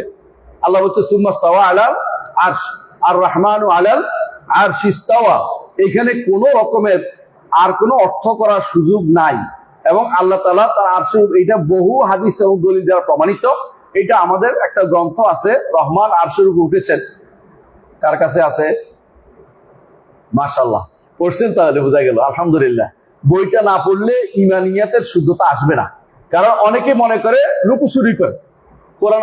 তারা কি করে? হয়তো দেখবেন যে অমুক বিন তমুকেরা বসে বসে 2-1টা হাদিসের ব্যাপারে এটা হয়েছে বলতেছে, আয়াতের ব্যাপারে কিছু বলে করে না। কারণ আয়াতের কি করবে? আয়াত তো বলতে পারতেছে না যে অশুদ্ধ, না আউযুবিল্লাহ। তো এই জন্য তারা কি করে? আয়াতের ব্যাপারে অর্থ বিভ্রান্তি তৈরি করতে চায়। দুর্ভাগ্যবশত সালাফিদের মধ্যে কেউ কেউ বসে বসে ওদের সাথে তাল মিলাইতে চায়। একজনে মানে শব্দ করতেছে, একজনের পিছনে ডোল পিটাইতেছে যে তুই তোর সাথে সাথে আমারটা চলো, এই আর কি। মানে এটা হচ্ছে বেদাতীদের কাজ কারবার। বেদাতীরা সবসময় এটা করে, বেদাতী যারা আক্রান্ত তারাও এটা করে। তাদের কাজে হইলো প্রবৃত্তি তারা যারা চলে, তারা বেদাতীদের সাথে তাল মিলিয়ে চলে। এই জন্য বেদাতী খুশি হয়ে গেছে, বেদাতী হচ্ছে আমাদের সাথে অমুক আছে, অমুক ভাই এটা বলছে, অমুক ভাই এটা বলছে। এটা বিভ্রান্তি তৈরি করো। আর রহমান ও আলাল আরশ ইস্তাওয়া, ইস্তাওয়া শব্দের অর্থ কি? উপরে উঠা। এটার কোনো ভিন্ন কোনো অর্থ হয় না, এটা বানাইছে বসে, ভিন্ন অর্থ হলে ভুল। আর রহমান আলাল উচ্চ হওয়া, ওদের অর্থ করতেছে কেউ, বলতে উচ্চ হওয়া। তো রহমান আরশে উচ্চ হয়েছে, তাই হ্যাঁ? তাহলে সুম্মাস্তাওয়াল ইয়ে বলছে যে হ্যাঁ ওয়াস্তাওয়াত আল জুদি, নৌকাটা জুদি পাহাড়ের উপরে উঠেছে। এটা তো নিয়ম। পানি যখন নূহ আলাইহিস সালাম কিস্তিটা কোথায় উঠছে? জুদি পাহাড়ের উপরে। এটাই তো। এখন না যদি পাহাড় উঁচু হয়েছে, কথাটা হইলো, মানে পাগল বলবে এটা, মানে নিজের কথা নিজে ভুলের মধ্যে থাকার জন্য এগুলি বলে, বুঝলেন, নিজে বিভ্রান্তি তৈরি করার জন্য এগুলি বলে, নিজে বুঝে না তারপরে কথা বলে। এই জন্য আলেমরা এটা বলতেন যুগে যুগে যে জাহেল যদি চুপ থাকতো তার জাহালতটা বেশি ধরা পড়তো না। জাহেল যখন কথা বলে তখন জাহালতের মধ্যে প্রকাশটা ভালো করেই পায়। সেটা জাহেলরা বোঝা গেল, সে বোঝা উচিত ছিল যে এই ফিল্ডের মধ্যে ইমাম জাহাবি কথা বলে গেছে, এই ফিল্ডের মধ্যে ইমাম ইবনে আবি শাইবা কথা বলে গেছে, এই ফিল্ডে ইমাম ইবনে কাইয়িম কথা বলে গেছে, ইবনে আব্দুল হাদি কথা বলে গেছে। এই ফিল্ডে যুগে যুগে আলেমরা শত শত হাজার হাজার আলেম কথা বলে গেছে। আর আমি এখন নতুন একটা তথ্য দিতে যাচ্ছি, আমার তো ভয় করা উচিত না, এটা করে না। জাহেল তো বেশি কি, জাহেল হচ্ছে অতিমাত্রা বেশি সাহসী, মানে যা ইচ্ছা তা করতে পারে। পাগল বাজারে গেলে ওই একবার ঢুকায় কিসের ভিতরে, মুড়ির টিনে ঢুকাই দেয়। হ্যাঁ, প্রথমে ঢুকাই দেয় কিসের ভিতরে, না প্রথমে ঢুকাই যায় হ্যাঁ গুড়ের ভিতরে, এরপরে কোথায়, মুড়ির টিনে। কারণ সে পারে, কিন্তু আপনি পারবেন না, কারণ আপনার বিবেক আছে, বুঝলেন না? যারা এরকম উল্টা পাল্টা অর্থ করে আর রহমান অর্থ ভুল করে, তারা বুঝে নাই যে এটা মাদ্রুস, ও এটা পঠিত সুন্দর করে, এটা নির্ধারিত পড়া হয়েছে, এটার মধ্যে তোমার আর কথা বলার কিছু নাই, তুমি শুনে মেনে নাও। তুমি পড়ালেখা করে তোমার আর যদি ডিগ্রি থাকে আকীদার উপরে, তোমার থেকে নেওয়াটা সহজ হবে। আর তুমি নিজে ওই বাপ বেটা বেশি বাপ দাদা বেশি খাইতে পারবে না। কোরআন সুন্নাহ বাপ দাদা চলে না, কোরআন সুন্নাহ দলিল দিয়ে চলে, দলিল বাদে কথা চলে না। নিজের মন গড়া কথা দিয়ে কোরআন সুন্নাহ বক্তব্য দেওয়া, আকীদার বক্তব্য দেওয়া যায় না। কথা শেখা উচিত এগুলি। যাই বললাম, আমি কারো যে বললেও তাকে সংশোধনের জন্য বলছি, কাউকে আমার সংশোধন কেন, তার দ্বারা ক্ষতিগ্রস্ত হচ্ছে, মানহাজ ক্ষতিগ্রস্ত হচ্ছে, তার দ্বারা বাতিল সহযোগিতা পাচ্ছে, আপনি বোঝা উচিত। আমি কাউকে ব্যক্তিগত আক্রমণ চাচ্ছি না, কোনোদিন অনেকে হয়, কিন্তু একজন সালাফি ছেলে যখন বাতিলের পক্ষে কাজ করে তখন এটা আমাদের জন্য কষ্টের কারণ হয়ে যায়, বিশাল কষ্টের কারণ। কারণ তাকে দিয়ে পুঁজি করে বলে যে অমুক তো আমাদের কথাই বলে। ইস্তেওয়ার অর্থ যখন কেউ করবে, এটা দেখেন কি করে, সমুন্নত হয়েছে, এটা হয় না। কেন হয় না জানেন? সমুন্নত উন্নত থেকে, উন্নত অর্থ কি, মানসম্মত। মানসম্মত এটা তো হইলো, কারণ অলু 3 প্রকারের। অলু কয় প্রকার? একটা হচ্ছে মর্যাদার দিক থেকে উপরে, একটা হচ্ছে ক্ষমতার দিক থেকে উপরে, একটা অবস্থানগত দিক উপরে। সমুন্নত বললে অবস্থানগত দিক থেকে উপরে আসে না। আর বেদাতিরা দুটা মানতে রাজি আছে, কোন দুটা মানে, হ্যাঁ, উপরে মর্যাদাগত উপরে মানে, সম্মানগত উপরে মানে না কোনটা, অবস্থানগত উপরে মানে না। তো আপনি যখন সমুন্নত করছেন, অবস্থানগত উপরে আসে নাই, আপনি কিন্তু সালাফির আকীদায় নাই, আপনার বক্তব্য ভুল ছিল। আপনি এটা শুদ্ধ করবেন না কেন, আমার বাপদাদা করে গেছে তাই। আপনার মধ্যে আর বেদাতের মধ্যে পার্থক্য খুব একটা নাই, বুঝাতে পারছি কথাটা? সুতরাং আল্লাহ আরশের উপরে, আরশ নিচে, এটা বুঝতে হবে। আরশ নিচে, আরশের উপরে আল্লাহ, আল্লাহ ছাড়া ওখানে আর কিছু নেই। আরশ আল্লাহ সবকিছুর উপরে তিনি। হ্যাঁ, আল্লাহ যেটা রাখেন সেটা আছে, আল্লাহ ছাড়া আল্লাহর কালাম আছে, আল্লাহর বাণী আছে একটা, এগুলি ছাড়া আল্লাহর সিফাত সহ আল্লাহ উপরে, যাবতীয় সিফাত সহ আল্লাহ আরশের উপরে, এটা বিশ্বাস করতে হবে। তা সেখান থেকে আল্লাহ আমাদের জন্য কোরআনে কারীমটা শুধুমাত্র দিয়েছেন আল্লাহর নৈকট্য অর্জনের জন্য। এর বাইরে আর কোনো সিফাত আমাদের কাছে নাই, আল্লাহর কোনো সিফাত আমাদের কাছে নাই। এটা ঈমান রাখতে হবে প্রত্যেকটি ঈমানদারের। কিন্তু আপনি যদি কোনো এখানে এসে যদি কোনো বলে এটা হয়, যদি কোনো, বেদাতীদের কথা, ঈমানদারের কথা হইতে পারে না। কারণ কোনো কিছু বললে কোনো কিছু হয় এটা বলবেন না, আল্লাহ রাসূল যা বলছেন সরাসরি এটা বলবেন যে আল্লাহ এটা বলছেন, রাসূল এটা বলেছেন। এবং এরপরে গেলে কি হয়ে যায়, এটা বলাটা হচ্ছে আহলুল কালাম, কালাম শাস্ত্রবিদদের কাজ। এটা কোনো ঈমানদার ব্যক্তির কাজ হতে পারে না, বা এটা কোনো সালাফি ব্যক্তির কাজ হতে পারে না, সালফে সালেহ অনুসারী ব্যক্তির কাজ হতে পারে না, আহলুস সুন্নাহ ওয়াল জামাতের ব্যক্তিদের কাজ হতে পারে না। আমরা কি বুঝতে পারছি কথাটা? তো আরশের উপরে এই বিষয়টা মানতেই হবে আপনাকে। এইটা মানে না কারা? এক নম্বর, এটা মানে না জাহমিয়ারা। এটা মানে না কারা? জাহমিয়ারা এটা কোনোদিনই মানবে না আপনাকে, যতই আপনি বলেন না কেন। তারা আরশের উপরে আল্লাহকে মানতে রাজি নাই, আল্লাহকে আরশের উপরে মানতে রাজি না। জাহমিয়ারা মানে না। আর কারা মানে না? মুতাজিলারাও মানে না। আর কারা মানে না? আশারীরাও মানে না। আর কারা মানে না? মাতুরিদিরাও মানে না। তো বুঝা গেছে একটা বিশাল গোষ্ঠী নয়, শুধু শিয়ারাও মানে না, খারেজিরাও মানে না। যারাই আল্লাহকে আরশের উপর মানে না তারাই জাহমি, এবং তারা ঈমানদার হইতে পারবে না। তারা ঈমানদার হইতে পারে নাই। আপনি কোন আল্লাহর ইবাদত করেন? যে আল্লাহ সর্বত্র বিরাজমান, যে আল্লাহ আপনার কলবে বাস করে, এই আল্লাহর ইবাদত আমরা করি না। আমাদের আল্লাহ তিনি আরশের উপরে, সুতরাং এখানে যদি কোনো কেউ বিরোধ তৈরি করে সে ব্যক্তি ইমানদার নয়। এখানে যে বিরোধ তৈরি করলে ইমানদার নয়। দুর্ভাগ্যবশত এই জায়গাটাতে আমাদের অনেক ভাই হেরে গেছে, অনেক ভাই এই জায়গাটা আমল করতে পারে না। কেউ যদি মনে করে আল্লাহ কোথায় আছে জানি না, সে ব্যক্তি কোরআন বিরোধিতা করতেছে, সে ব্যক্তি রসুলের হাদিসের বিরোধিতা করছে, সে ব্যক্তি সলফে সালফের বক্তব্য বিরোধিতা, সে ব্যক্তি ইমামদের বক্তব্য। ইমামদের মধ্যে একজন দুইজন হচ্ছে ইমাম আবু হাতিম আর-রাজি এবং আবু যুরআ আর-রাজি। তারা কি বলতেছেন? তারা বলছেন যে ও আন্নাল্লাহ আলা আরশিহি, আল্লাহ তাআলা তার আরশের উপরে। বুঝছেন তো? আরশের উপরে, এটা মনে করতে হবে। আল্লাহ সৃষ্টির ভিতরে নন, সৃষ্টির ভিতরে নন। আমি এই কথা বলার পর অনেকে খেপে গেছে। যখন বললাম যে কেউ যদি মনে করে আল্লাহর পায়ে সিজদা করছে, হ্যাঁ, সে ব্যক্তি কাফের, অনেকে খেপে গেছে। কেউ যদি বললাম যে কেউ যদি মানে আল্লাহকে সিজদা করছে, সে ব্যক্তি কাফের। আল্লাহকে সিজদা করা বুঝাচ্ছি, এটা বুঝাচ্ছি আমরা আল্লাহর জন্য আল্লাহর ইবাদত করি, এটা ঠিক আছে। কিন্তু যারা বলে যে আল্লাহর পায়ে সিজদা করে অথবা কুদরতি পায়ে সিজদা করে, তারা আল্লাহকে কোথায় মনে করে? তারা মনে করে আল্লাহ ভিতরে, সৃষ্টির ভিতরে। আল্লাহ সৃষ্টির ভিতরে তারা মনে করে আল্লাহকে সিজদা করতেছে। কথা বুঝেন না? পায়ে সিজদা করা আল্লাহকে সিজদা করা বোঝায় না? এটাই তো কুফরি, এটাই তো মানা করছি। এরা কি করছে? এদের মধ্যে যারা বুদ্ধিমান বা যারা সহি আকীদা, তারা বুঝছে যে কথা এটাই, উদ্দেশ্য এটাই যে আল্লাহকে যেন কেউ সৃষ্টির ভিতরে মনে না করে। যারা ফেতনাবাজ তারা বুঝাচ্ছে এটা যে আমরা তো আল্লাহর ইবাদত করি, তাহলে উনি কার ইবাদত করেন? মানে এটা উল্টা পাল্টা বুঝেছি। আমরা আল্লাহর ইবাদত করি, ওই আল্লাহর ইবাদত করি যে আল্লাহ কোথায়? সৃষ্টির, তিনি আরশের উপরে। এরপরে বলতেছেন বাইনুম মিন খালকি। বায়েন মানে কি? আলাদা, সৃষ্টি থেকে আলাদা, তার সৃষ্টি থেকে আলাদা, তিনি সৃষ্টির ভিতরে নন। তারা বুঝছেন? এদের কি হয়েছে? বেদাতদের মধ্যে একটা গোষ্ঠী আছে, বেদাত একটা গোষ্ঠী, তারা এটা বলতে রাজি আছে যে আল্লাহ আরশের ঊর্ধ্বে।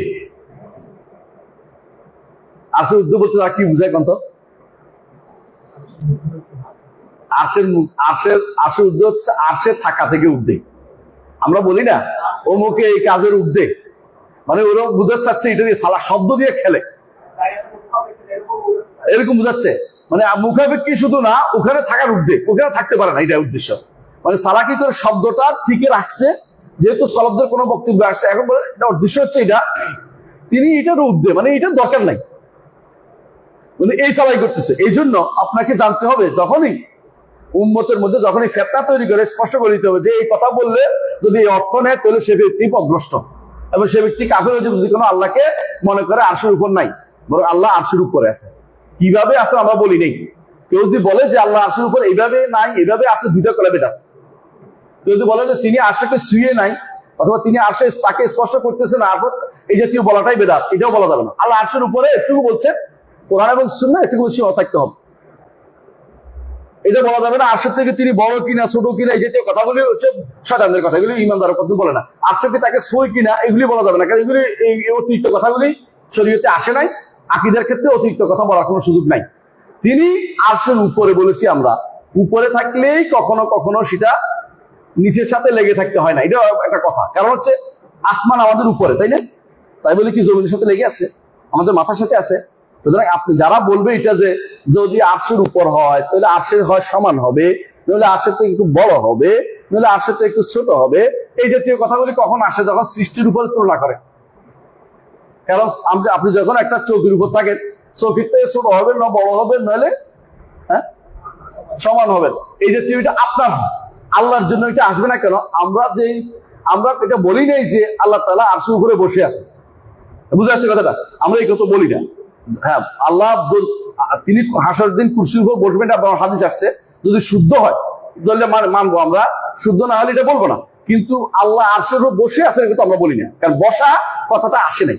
উপরে আল্লাহ আরশের উপরে আছেন এটা আসছে, যেটা আসছে ওইটাই শুধু বলতে হবে, অতিরিক্ত একটা শব্দ বাড়িয়ে বলতে পারবেন না। যতক্ষণ পর্যন্ত বাইনুম মিন খালকি না বলবেন, ততক্ষণ পর্যন্ত আরশের উপর কথাটা স্পষ্ট হবে না। কেন স্পষ্ট হবে না? কারণ অনেকের কাছে আরশ, কলবুল মুমিনে আরশুল্লাহ, বুঝছেন না? ইমানদারের কলবে তো আল্লাহর আরশ, তো এটা মনে করে আল্লাহ আরশের উপরে, মানে আল্লাহ আমার কলবের ভিতরে, আরশ তো তার কলবটা আল্লাহর আরশ। নাউযুবিল্লাহ, নাউযুবিল্লাহ। এটা একটা হুলুলি আকীদা, এইটা যে ব্যক্তি বিশ্বাস করবে ব্যক্তি কাফের, তার সালাত হবে না, তার হজ হবে না, যাকাত হবে না, তার জীবনে কোনো মূল্য নাই, সে কাফের, ভয়াবহ কাফের। কারণ আল্লাহ কোথায়? আলাদা, সৃষ্টি থেকে আলাদা, সৃষ্টি থেকে আলাদা। সুতরাং যারা বলবে আল্লাহ সৃষ্টির ভিতরে না বাইরেও না, এটা আরেক গোষ্ঠী, এটা এই গোষ্ঠী না, এটা হচ্ছে কালাম শাস্ত্রবিদরা। আর এটা হচ্ছে সুফিরা বলে ভিতরে, কলমের ভিতরে। আর কালাম শাস্ত্রবিদরা ভিতরে না বাইরেও না, ভিতরে না বাইরেও না, বুঝছেন তো? ভিতরে বাইরেও না, ডাইরেও না, বা মানে কোনো দিকেই না, মানে কোথাও একটা দিক বলা যাবে না এই জন্য। অথচ দিক নামে যদি কোনো উপর, সর্ব উপরের অবস্থা আপনি বলেন, সবচেয়ে উপরের জিনিসটা বুঝা, অবশ্যই আল্লাহ উপরে। আর যদি দিক বলতে বুঝান যে সৃষ্ট কোনো জায়গা, তো অবশ্যই আল্লাহতে বাইরে। কারণ আল্লাহ তাআলা সৃষ্ট কোনো দিকের ভিতরে নন, বরং তিনি সৃষ্টির বাইরে। এই জন্য বাইনু মিন খালকি বলতে হবে। এখন দেখেন এই শব্দটা বাইনু মিন খালকি, এই শব্দটা কেন বাড়াইছে ইমামরা? এটা কিন্তু কোরআনে আসছে, হাদিসে আসছে, আসে না। ইমামরা কেন বাড়াইছে? এই বাড়ানোটা দরকার হয়েছে কেন? মানুষের ভিতরে ভুল বুঝাবুঝি আছে, স্পষ্ট করার জন্য এটা বলা হয়েছে। এইটা পরে আসছে যখন, এখানে আরো কিছু শব্দ এরকম আসছে যখন আলেমরা বাড়াইছেন। আল কোরআন কালামুল্লাহ, একটু শব্দের কথা। আল কোরআন মুনাজ্জালুন, এটা পর বাড়াইছে কেন? অনেকে মনে করে যে কোরআন নাজিল হয় নাই, বুঝলেন না কথাটা? আবার সালাফরা বাড়াইছে যখন হচ্ছে মাখলুক বলা শুরু করলো, যে কোরআন সৃষ্ট, সালাফদের মধ্যে বলতে গায়রে মাখলুক বলতে হবে। ইমাম আহমদ ইবনে হাম্বল পাহাড় সম দাঁড়িয়েছিলেন এটার জন্য, গায়রে মাখলুক বলতে হবে। এখন যারা আমাদের কোরআনে থাকা কোরআনে কারীমকে, আমাদের কাছে থাকা কোরআনে কারীমকে যারা মাখলুক বলে, কারা বলে? শিয়া মুতাজিলা, বেলাল বিন আলী, হ্যাঁ, তার বুনিয়াদে আকীদার মধ্যে লিখছে। এবং ওই যে আবরার, আপনাদের আবরার, যার সাথে আপনাদের লোকেরা বসে চেয়ার ভাগাভাগি করে, তারা আল্লাহ কোরআনকে বলে মাখলুক, যে এই কোরআন তো মাখলুক। তো কোন কোরআন তাহলে সিফাত? কথা বুঝেন কিনা? কোন কোরআন তাহলে সিফাত? ঘুরে ফিরে তো মাখলুকে বলেন কোরআনকে। আল্লাহর কাছে নিয়ে তো মুতাজিলাও বিরোধিতা করে নাই। আল্লাহর কাছে এটা নিয়ে ওই সময় ইমাম আহমদ ইবনে এটা নিয়ে যুদ্ধ করে নাই। আমাদের কাছে থাকা কোরআন নিয়েই তো কথাটা হচ্ছে। আর তুমি এখন সালাকি করে দূরে চলে গেছো, এটা বাদ দিয়া এটা মাখলুক বানাই রেখে আরেকটা ঝগড়া আরেক জায়গায় পৌঁছাই দিছে। নিজেরা মূল ঝগড়াটা কি করছে, আরেক জায়গায় সাপ্লাই দিয়ে দিচ্ছে। এখন এখানে বসে ওই মুতাজিলা আর আশারীরা, মাতুরিদীরা একসাথে হয়ে গেছে কিনা, যে এইটা তো মাখলুক, আমাদের কোনো বিরোধ নাই, এদের বিরোধ নাই না, আমাদের তো এইখানেই বিরোধ। এই কোরআন, এই বাণীটা কখনো কি নয়, মাখলুক না, সৃষ্ট না, এটা আল্লাহর বাণী। আল্লাহর বাণীকে সৃষ্ট বলা কুফরি। তো আল্লাহর বাণী, আল্লাহর সিফাত, আল্লাহর সিফাতকে যদি মাখলুক বলে, সে ব্যক্তি কাফের হয়ে যাবে। এজন্য আহমদ ইবনে হাম্বল বলতেন, মান ক্বালা আল কোরআন মাখলুক ফাকাদ কাফারা, সে কাফের হয়ে গেছে। কাফারা মানে কুফরি করছে না, কাফের হয়ে গেছে। কাফের হয়ে যায়, দুই তিনে বলে। এবার আমরা কাউকে নির্দিষ্ট করে এখনো কাফের বলি নাই, কিন্তু বলার সময় চলে আসছে যে বলতে হবে নির্দিষ্ট করে। যখন এরকম বলবে, স্পষ্ট বলে ফেলছে তারা, এখন আর আমাদের চুপ থাকার সুযোগ নেই। যে ব্যক্তি স্পষ্ট বলে নাই তারা আমরা কাফের বলি না, কিন্তু যারা বলবে আমাদের কাছে থাকা কোরআনে কারীম মাখলুক, সে ব্যক্তি কাফের। এর মূল কারণ হচ্ছে তাদের কাছে কোরআনের কোনো শব্দ নাই, কোরআনের কোনো বর্ণ নাই, কোরআনের কোনো আওয়াজ নাই। কথা বলছেন? আল্লাহর বাণীর কোনো শব্দ হইতে পারে না, আল্লাহর বাণীর কোনো আওয়াজ হইতে পারে না, আল্লাহর বাণীর কোনো বর্ণ হইতে পারে না। নাউযুবিল্লাহ। তো কোরআন আমরা কি পড়ি কি? আল্লাহর নবীকে আল্লাহ কি বলছেন? ওয়াইন আহাদুম মিনাল মুশরিকিন ইস্তাজারাকা ফাআজিরহু হাত্তা ইয়াসমা কালামাল্লাহ। বুঝলেন তো? মানে যখন আপনার কাছে মুশরিকরা এসে আশ্রয় চায়, আশ্রয় দেন, আল্লাহর কালামটা শোনান তাদেরকে। তো রাসূল কোনটা শোনাইবে রে? কি শোনাইবে রে? শব্দ না হলে কি শোনাইছে? কোন বর্ণটা বাদে, কোন বর্ণ বাদে কি শোনাইছে শোনা দরকার। এইগুলো হচ্ছে বিভ্রান্তির অতল গহরে নিমজ্জিত। এরা কোনোদিনই ইচ্ছা করলে আল্লাহ তাআলা হেদায়েত দিতে পারত। আল্লাহর কাছে হেদায়েত চায় না। কায়মানবিককে হেদায়েত চাইলে মানুষ হেদায়েত পেতে পারে, কিন্তু এরা আল্লাহর কাছে হেদায়েত চায় না বলে হেদায়েত পায় না। কথাকে বুঝাতে পারছি? তাহলে বুঝে নেন এটা যে বিভ্রান্তি, এরা বিভ্রান্তির অতল তলে আছে। ঠিক যখনই যেভাবে বাড়াইতে হয়, কেন একটু, কারণ তারা বিভ্রান্তি যেমন বাড়ায়, ঠিক এখানেও আপনাকে বাড়াইতে হচ্ছে যে আলা আরশিহি বাইনুম মিন খালকি, আরশের উপরে সৃষ্টি থেকে তিনি বাইরে, আলাদা। এরপরে পড়ো। كما وصف نفسه في كتابه وعلى لسان رسوله بلا كيف বেলা কাইফিন, যেমনি ভাবে তিনি তার কিতাবে যেমন বর্ণনা করেছেন এবং রাসূলুল্লাহ সাল্লাল্লাহু আলাইহি ওয়াসাল্লামের দেশানা রাসূলুল্লাহ সাল্লাল্লাহু জিব্বায় বর্ণনা করেছেন, অথবা বর্ণনা দিয়েছেন। কোরআনও আসছে, হাদিসও আসছে, এবং এটা বিশাল ব্যাপার। এটা এই মাসালাতে শাফি ইমামরা বলতেন যে হাজারের উপর দলিল আছে। আমি তো এত দলিল আনি নাই, আমি শুধু মৌলিক কিছু দলিল আনিছি এবং ইমামদের বক্তব্য নিয়ে শেষ করে দিয়েছি। কিন্তু এই মাসালার উপরে হাজারের উপরে দলিল আছে, হাজারের উপরে। বরং আপনি আশ্চর্য হবেন, মাঝে মধ্যে আপনি আয়াত পড়বেন, বুঝবেন যে আল্লাহ তাআলা এটা আমাদের জন্য আকাশটা হাদিয়া হিসেবে পাঠিয়েছে, মন থেকে আসবে। আয়াত পড়বেন আর দলিল পাবেন যে আল্লাহ উপরে, আল্লাহ উপরে। এটা মানুষের ফিতরতের ভিতরে আছে। মানুষ হাত তোলে, আল্লাহ উপর দিকে চোখ তোলে, এমনকি পাখিকুল পানিকুল পর্যন্ত উপর দিকে মাথা উঠায়। কেন? বৃষ্টি না হলে আল্লাহ আপনি ছাড়া কেউ বাঁচাবে না, সবাই বুঝতে পারে এটা। কিন্তু এরা শুধুমাত্র এটা বলতে পারে। বুঝে আসছে কথাটা? এদের এই সমস্যাগুলি কেন? তারা কখনো হক পথের দিশা পায় না, কারণ তারা হক পথ নিতে চায় না। যদি আল্লাহর কাছে কয় মনে ব্যক্তি হক চাইতো, আল্লাহ অবশ্যই তাদেরকে হক দিতেন, কারণ আল্লাহ তাআলার কাছে চাইলে আল্লাহ কাউকে নির্দেশ করেন না। তো যেটা বলছি, এখানে তিনি বলতেছিলেন যে বেলা কাইফিন, এই বেলা কাইফিন দিয়ে অনেকে বিভ্রান্তি করতে পারে আপনাদেরকে। এই বেলা কাইফ মানে হচ্ছে বেলা কাইফিন, হ্যাঁ, আয় বেলা কাইফিন মালুম ইল্লা তাইনা, আমাদের কাছে যে ধরন নির্ধারণ ব্যতীত বলতে হবে এটাকে।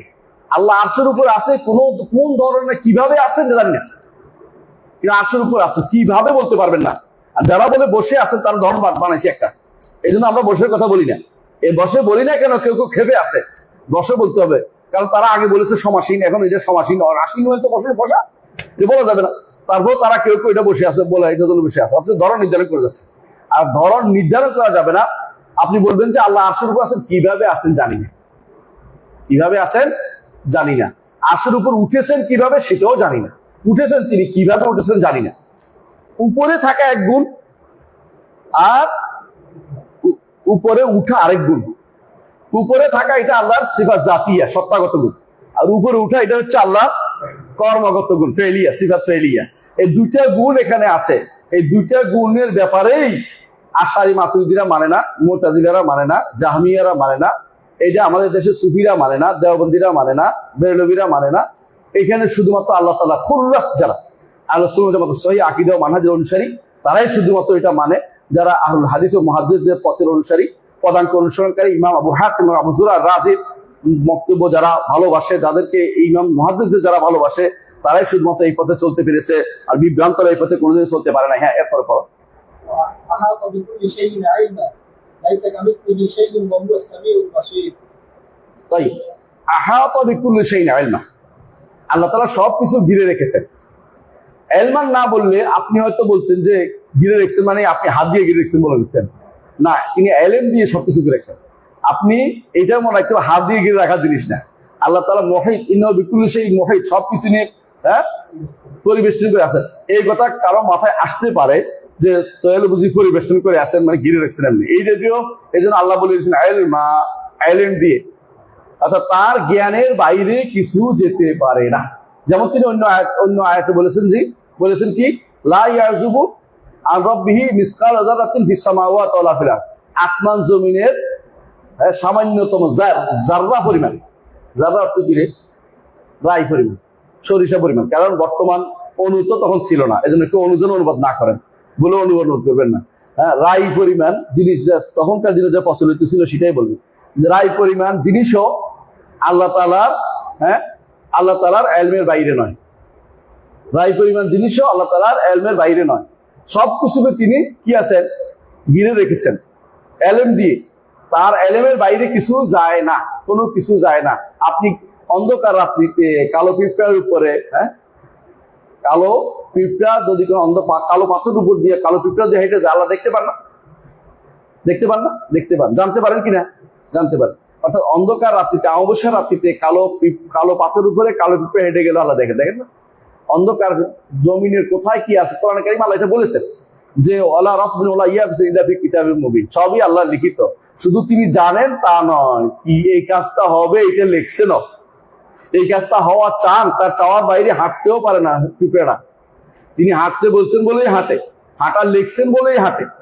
হ্যাঁ, পিঁপড়ার পিঁপড়া হাঁটবে বলে আল্লাহ লিখছে এটা না, আল্লাহ লিখছেন বলে পিঁপড়া হাঁটে। এটা মনে রাখতে হবে। মানে বিভ্রান্তি উল্টা পাল্টা দিলে আকীদার কত বিভ্রান্তি হয়ে যাবে, উল্টা পাল্টা কথা বলা যাবে না। তাহলে আমরা যেটা বলছি আহাতা বিকুল্লি শাইইন ইলমা, তিনি সবকিছুকে ইলম দিয়ে ঘিরে রাখছেন, বুঝলেন তো? এই জন্য ইমাম তাহাবী বলতেছেন যে মুহিতুম বিকুল্লি শাইইন ওয়া ফাওকাহু, সবকিছুকে তিনি পরিবেষ্টন করে আছেন, কি দিয়ে? ইলম দিয়ে। ওয়া ফাওকাহু, এবং তিনি সবকিছুর উপরে। ইমাম তাহাবী কাকে, আল্লাহকে কোথায় বলছেন? সবকিছুর উপরে। এরা এই কথাটা চোখে দেখে না, এইটা চোখে দেখে না। কি বলে ইমাম তাহাবী আরেকখানে বলেছেন যে তিনি কি বলেছেন? তিনি লা তাহউইহিল জিহাতুস সিট, 6 দিক তাকে পরিবেষ্টন করতে পারে না। আমরা তো বলি হ্যাঁ পরিবেষ্টন করতে পারে না, তাকে কেউ তাকে পরিবেষ্টন করতে পারে না। হ্যাঁ, ওয়ালা ইউহিতুনা বিশাইইন মিন ইলমিহি ইল্লা বিমা শা, তার ইলমে কেউ পরিবেষ্টন করতে পারে না, তার তো দূরের কথা। এটা তো আমরাও বলি, কিন্তু তারা কি করে? এটা দিয়ে দলিল দেয় যে আল্লাহ তাআলা উপরে না। অথচ তিনি বলতেছেন, কে? ইমাম তাহাবী নিজে বলেছেন মুহিতুম বিকুল্লি শাইইন ওয়া ফাওকাহু, সবকিছুকে তিনি পরিবেশন করেছেন, সবকিছুর উপরে তিনি। ওই অংশটা তারা মুখেই ব্যাখ্যা করে না, চুপটি মেরে এখান থেকে পালিয়ে যায়। কারণ এইখানে ব্যাখ্যা করলেই ধরা খেয়ে যায় যে আল্লাহ তাআলা সৃষ্টির কোনো কিছু দিয়া পরিবেষ্টিত নন, সমস্ত সৃষ্টির উপরে হচ্ছেন তিনি। এটা তিনি ইমাম তাহাবী বলে গেছেন। ইমাম তাহাবীর আকীদার মধ্যে এর কোনো ভুল নাই, কিন্তু এরা কি করে? নিজেরা বিভ্রান্তি তৈরি করে। এই জায়গাতে কোনো ভুল নেই, কোথাও ভুল ছিল, এটা সত্য কথা। কারণ তিনি কি ছিলেন? ওই এলাকা থাকার কারণে, যে এলাকাতে, সেখানে কিছু জায়গাতে, হ্যাঁ, তখনকার সময়ে যে পরিবেশ ছিল, সে পরিবেশ দ্বারা পরিবেষ্টিত কিছু তথ্য এসেছে। তার মধ্যে একটা ছিল কি, ঈমান বাড়ে না কমে না একটা মাসালা তিনি বলে বলছেন। তাফাদুল হয় বলছে, মানে শব্দ পরিবর্তন করে তাফাদুল বলছে, অর্থাৎ কি, হ্যাঁ, মূল্য বাড়ে, মান বাড়ে হচ্ছে, মানে ঈমান বাড়ে না বলছে। এটা ঈমান ওয়াহিদ বলছে, এটা ভুল, এই দুইটা ভুল নিঃসন্দেহে। কিন্তু এই জায়গাতে ভুল ছিল না।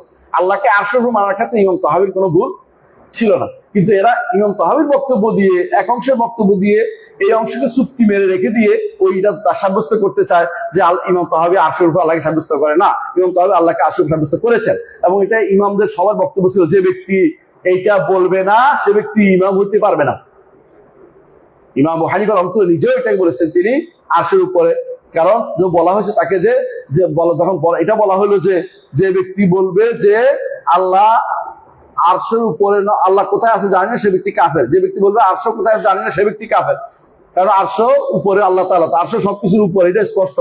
তো ইসলাম কেন বলছে? কারণ হচ্ছে সে তো জাহমিয়াদের বক্তব্য দিচ্ছে, আর তিনি জাহমিয়াদের বক্তব্য করে সোচ্চার ছিলেন, এই জন্য তিনি এটাকে বিরোধিতা করেছেন। আশা করি বুঝছেন জিনিসটা। এরপর তো একটু বাকি রয়েছে, লাইসা কামিসলিহি শাইউন ওয়া হুয়াস সামিউল বাসীর। এইটা হচ্ছে সিফাতের কায়দা, এটা হচ্ছে রুবুবিয়তের কায়দা, এটা হচ্ছে উলুহিয়তের কায়দা। তার মতো কোনো কিছু নেই, সর্বদিক থেকে তিনি অনন্য। ওয়া হুয়াস সামিউল বাসীর, তিনি সবকিছু শুনে এবং সবকিছু দেখেন। সুতরাং এটা আমাদেরকে ঈমান রাখতে হবে ইনশাআল্লাহ, যে তিনি সবকিছু দেখেন এবং সবকিছু শোনেন, সবকিছু দেখেন এবং শোনেন। জি, আমরা কি নামাজের পরে প্রশ্ন তো দিব তো? হ্যাঁ, জি জি জি, টাইমে রাখতে হবে। হ্যাঁ, আল্লাহ পাপ লিখছে তো, আল্লাহ পাপ না লিখলে পাপটা হচ্ছে, আল্লাহ পাপ না লিখলে পাপটা হচ্ছে। সুবহানাল্লাহ। আল্লাহর জগতে আল্লাহর লেখা ব্যতীত হবে, আপনি বিশ্বাস করতেছেন এটা? সুবহানাল্লাহ। আল্লাহ পাপ লিখছে তো, কিন্তু আপনাকে বলছে পাপ লিখছে, আপনাকে জানাইছে? জানাই নাই। কথা বুঝছেন তো? আদম আলাইহিস সালাম যে এই মুসা আলাইহিস সালাম উপরে দলিল দিয়া নিচে কেমনে লিখছে জানেন? এইটা দিয়া বলছে, মুসা তুমি কি দেখছো আমার সৃষ্টির কত বছর আগে? 40 বছর আগে, তাই না? হ্যাঁ, 50 বছর না, 40 বছর আগে। এটা আলাদা এটা। আমার আদম সৃষ্টির 40 বছর আগে আল্লাহ তাআলা একটা কিতাব লিখছে, ওখানে লেখা আছে, তোমার জন্য তাওরাত লিখছে। ওই তাওরাতে লেখা আছে কিনা যে আসা আদম রাব্বাহু ফাগাও, আদম তার রবের অবাধ্য হয়েছে, তারও পদভ্রষ্ট হয়েছে। লিখছে কিনা? হ্যাঁ লিখছে। আমি কি বিরোধিতা করতে পারতাম? আল্লাহ আমার লিখছে না? ও লিখছে। তো তুমি এটা বিরোধিতা, আমাকে এত বড় অপমানজনক কথা বলতেছো কেন? কে বলছে এটা?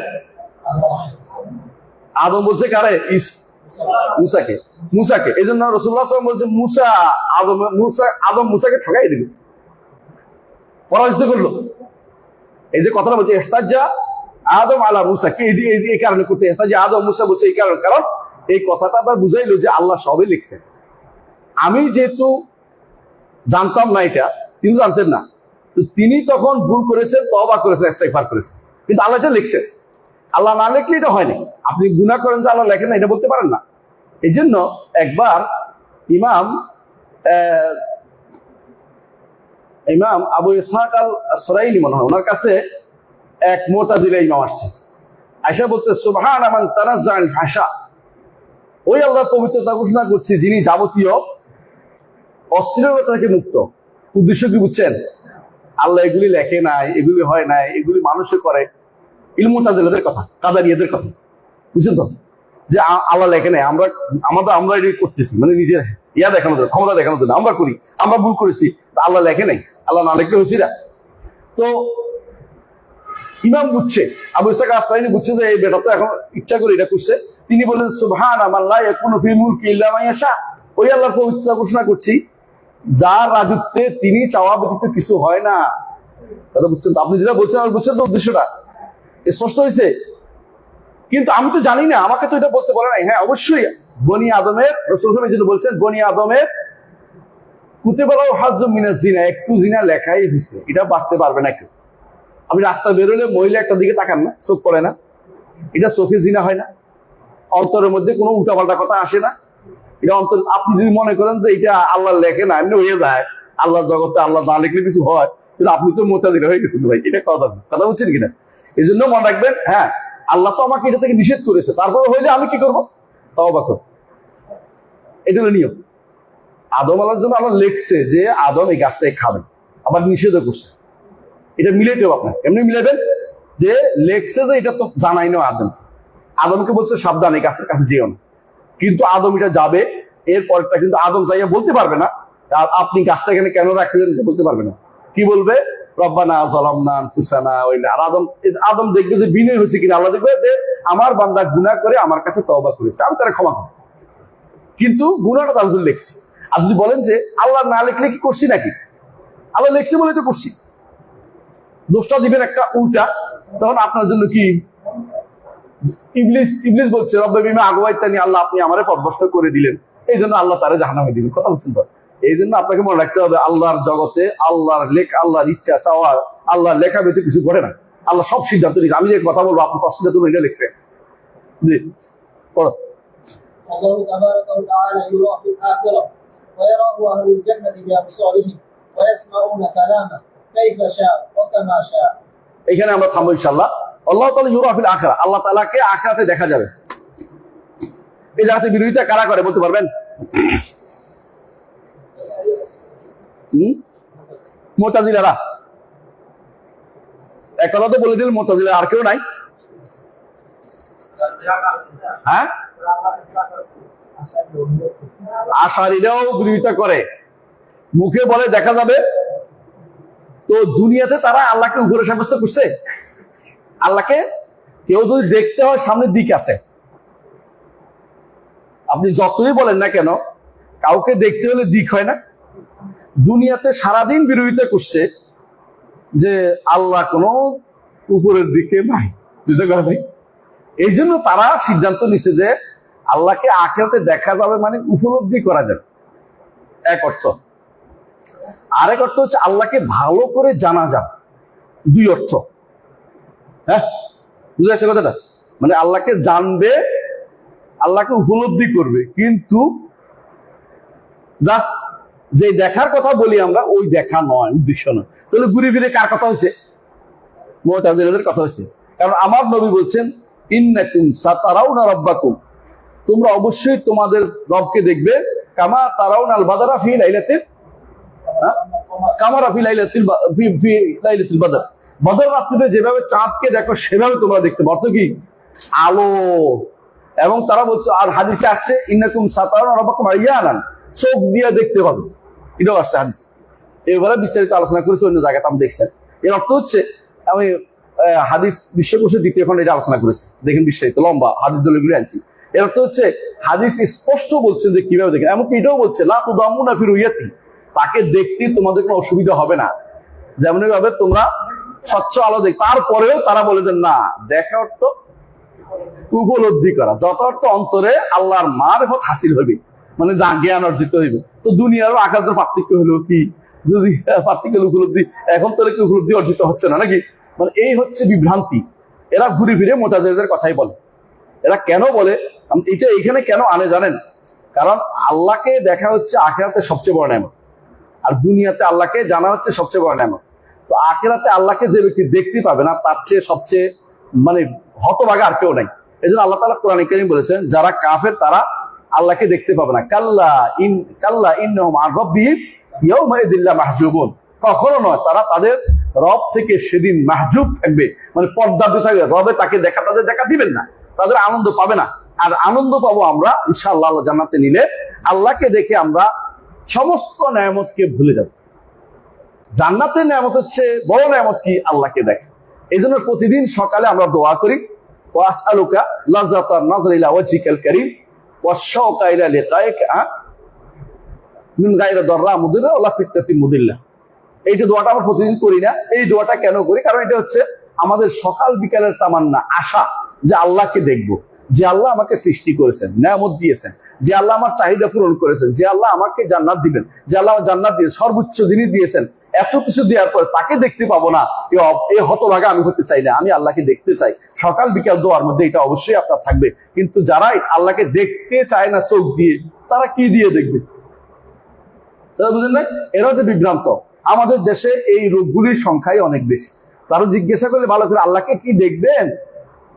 আল্লাহকে দেখবেন কেমনে? উপরে দিয়ে, কিন্তু হাদিসেও আছে। আল্লাহ কোথায়? আরশের উপরে। আরশ কোথায়? জান্নাতের উপরে। আর জান্নাতুল ফেরদাউসের উপরে হচ্ছে আরশ। জান্নাতুল ফেরদাউস থেকে আল্লাহকে দেখতে পাবেন। এবং সবচেয়ে বড় আমি উপরের দিকে দেখতে পাবেন। আল্লাহ আগেও উপরে, এখনো উপরে, সবসময় আল্লাহ উপরে। আল্লাহ তাআলা ওলু তার জাতি সিফাত, সত্তাগত গুণ, তিনি কখনো তার ওয়ালাইসাল আসফালু মিন আসফালি রুবুবিয়্যাতি বিশাই। ইমাম আবু হানিফা রাহমাতুল্লাহ বলেছেন, নিচে থাকা রবের কোনো গুণ হইতে পারে না। রবের কোনো নিচে থাকা কোনো গুণ হইতে পারে না। কথা বুঝাতে পারছি? এটুকুর মধ্যে আজকে আমরা ইনশাআল্লাহ এখানে থাকবো। সামনে কালাম থেকে আমরা পড়বো। ওইখানে একটু বাকি আছে, ওই ইয়াসমাউনা কালামা, তারা তার কথা শুনবে। শুনবে কিনা? আল্লাহর কথা শুনবেন। আল্লাহ তাআলা কি বলবেন? আল্লাহ তাআলা বলবেন যে ইয়া আহলাল জান্নাতি, হে জান্নাতীরা, তোমাদের কি বাড়িয়ে দিব? তখন আমরা কি বলবো? আল্লাহ আমাদের সবই দিয়েছেন, কি বাড়িয়ে দিবেন? আল্লাহ তাআলা বলবেন যে আমি তোমাদেরকে প্রথমে তোমাদের রেদওয়ান দিব, সন্তুষ্টি দিব, আর তোমাদের আমি তোমাদের রাগ করবো না। আর কি বলবেন? তোমার আল্লাহ তাআলা তখন তার চেহারা উন্মুক্ত করবেন, যে চেহারা এখন আমরা সহ্য করতে পারবো, পুরো ছাই হয়ে যাবো, এই জন্য দেখান না। তখন তিনি চেহারা দেখাবেন, সেই চেহারা শুধু দেখতে পারবো, আর কিছু আমরা দেখার ক্ষমতা আমাদের হবে না। তার চেহারা দেখার আনন্দ আমাদের জন্য সবচেয়ে বড় আনন্দ জিনিস হবে। তার বক্তব্য আমরা শুনবো। এখনো মুসা শুনেছেন, দুনিয়াতে মুসা শুনেছেন, আর মুহাম্মদ রাসূলুল্লাহ সাল্লাল্লাহু আলাইহি ওয়াসাল্লাম শুনেছেন তার বক্তব্য, আদম শুনেছেন। তিনজনের সরাসরি তাদের বক্তব্য, আল্লাহর বক্তব্য, আল্লাহর কথা শুনেছেন। এবং ফেরেশতারা তার বক্তব্য শুনে তারা বেহুশ হয়ে যায়, আবার তারা হুঁশে আসে। তখনও আমরা শুনতে পাবো। এবং যেভাবে ইচ্ছা তিনি কথা বলবেন, যেমনি ইচ্ছা তেমনি যা ইচ্ছা তা তিনি কথা বলবেন। এই কথা আমাদের ঈমান রাখতে হবে। আল্লাহ আমাদের বুঝার তৌফিক দান করুন। সুবহানাকাল্লাহু ওয়া বিহামদিকা, আশহাদু আল্লা ইলাহা ইল্লা আনতা, আস্তাগফিরুকা ওয়া আতুবু ইলাইক। আসসালামু আলাইকুম ওয়া রাহমাতুল্লাহি ওয়া বারাকাতুহু।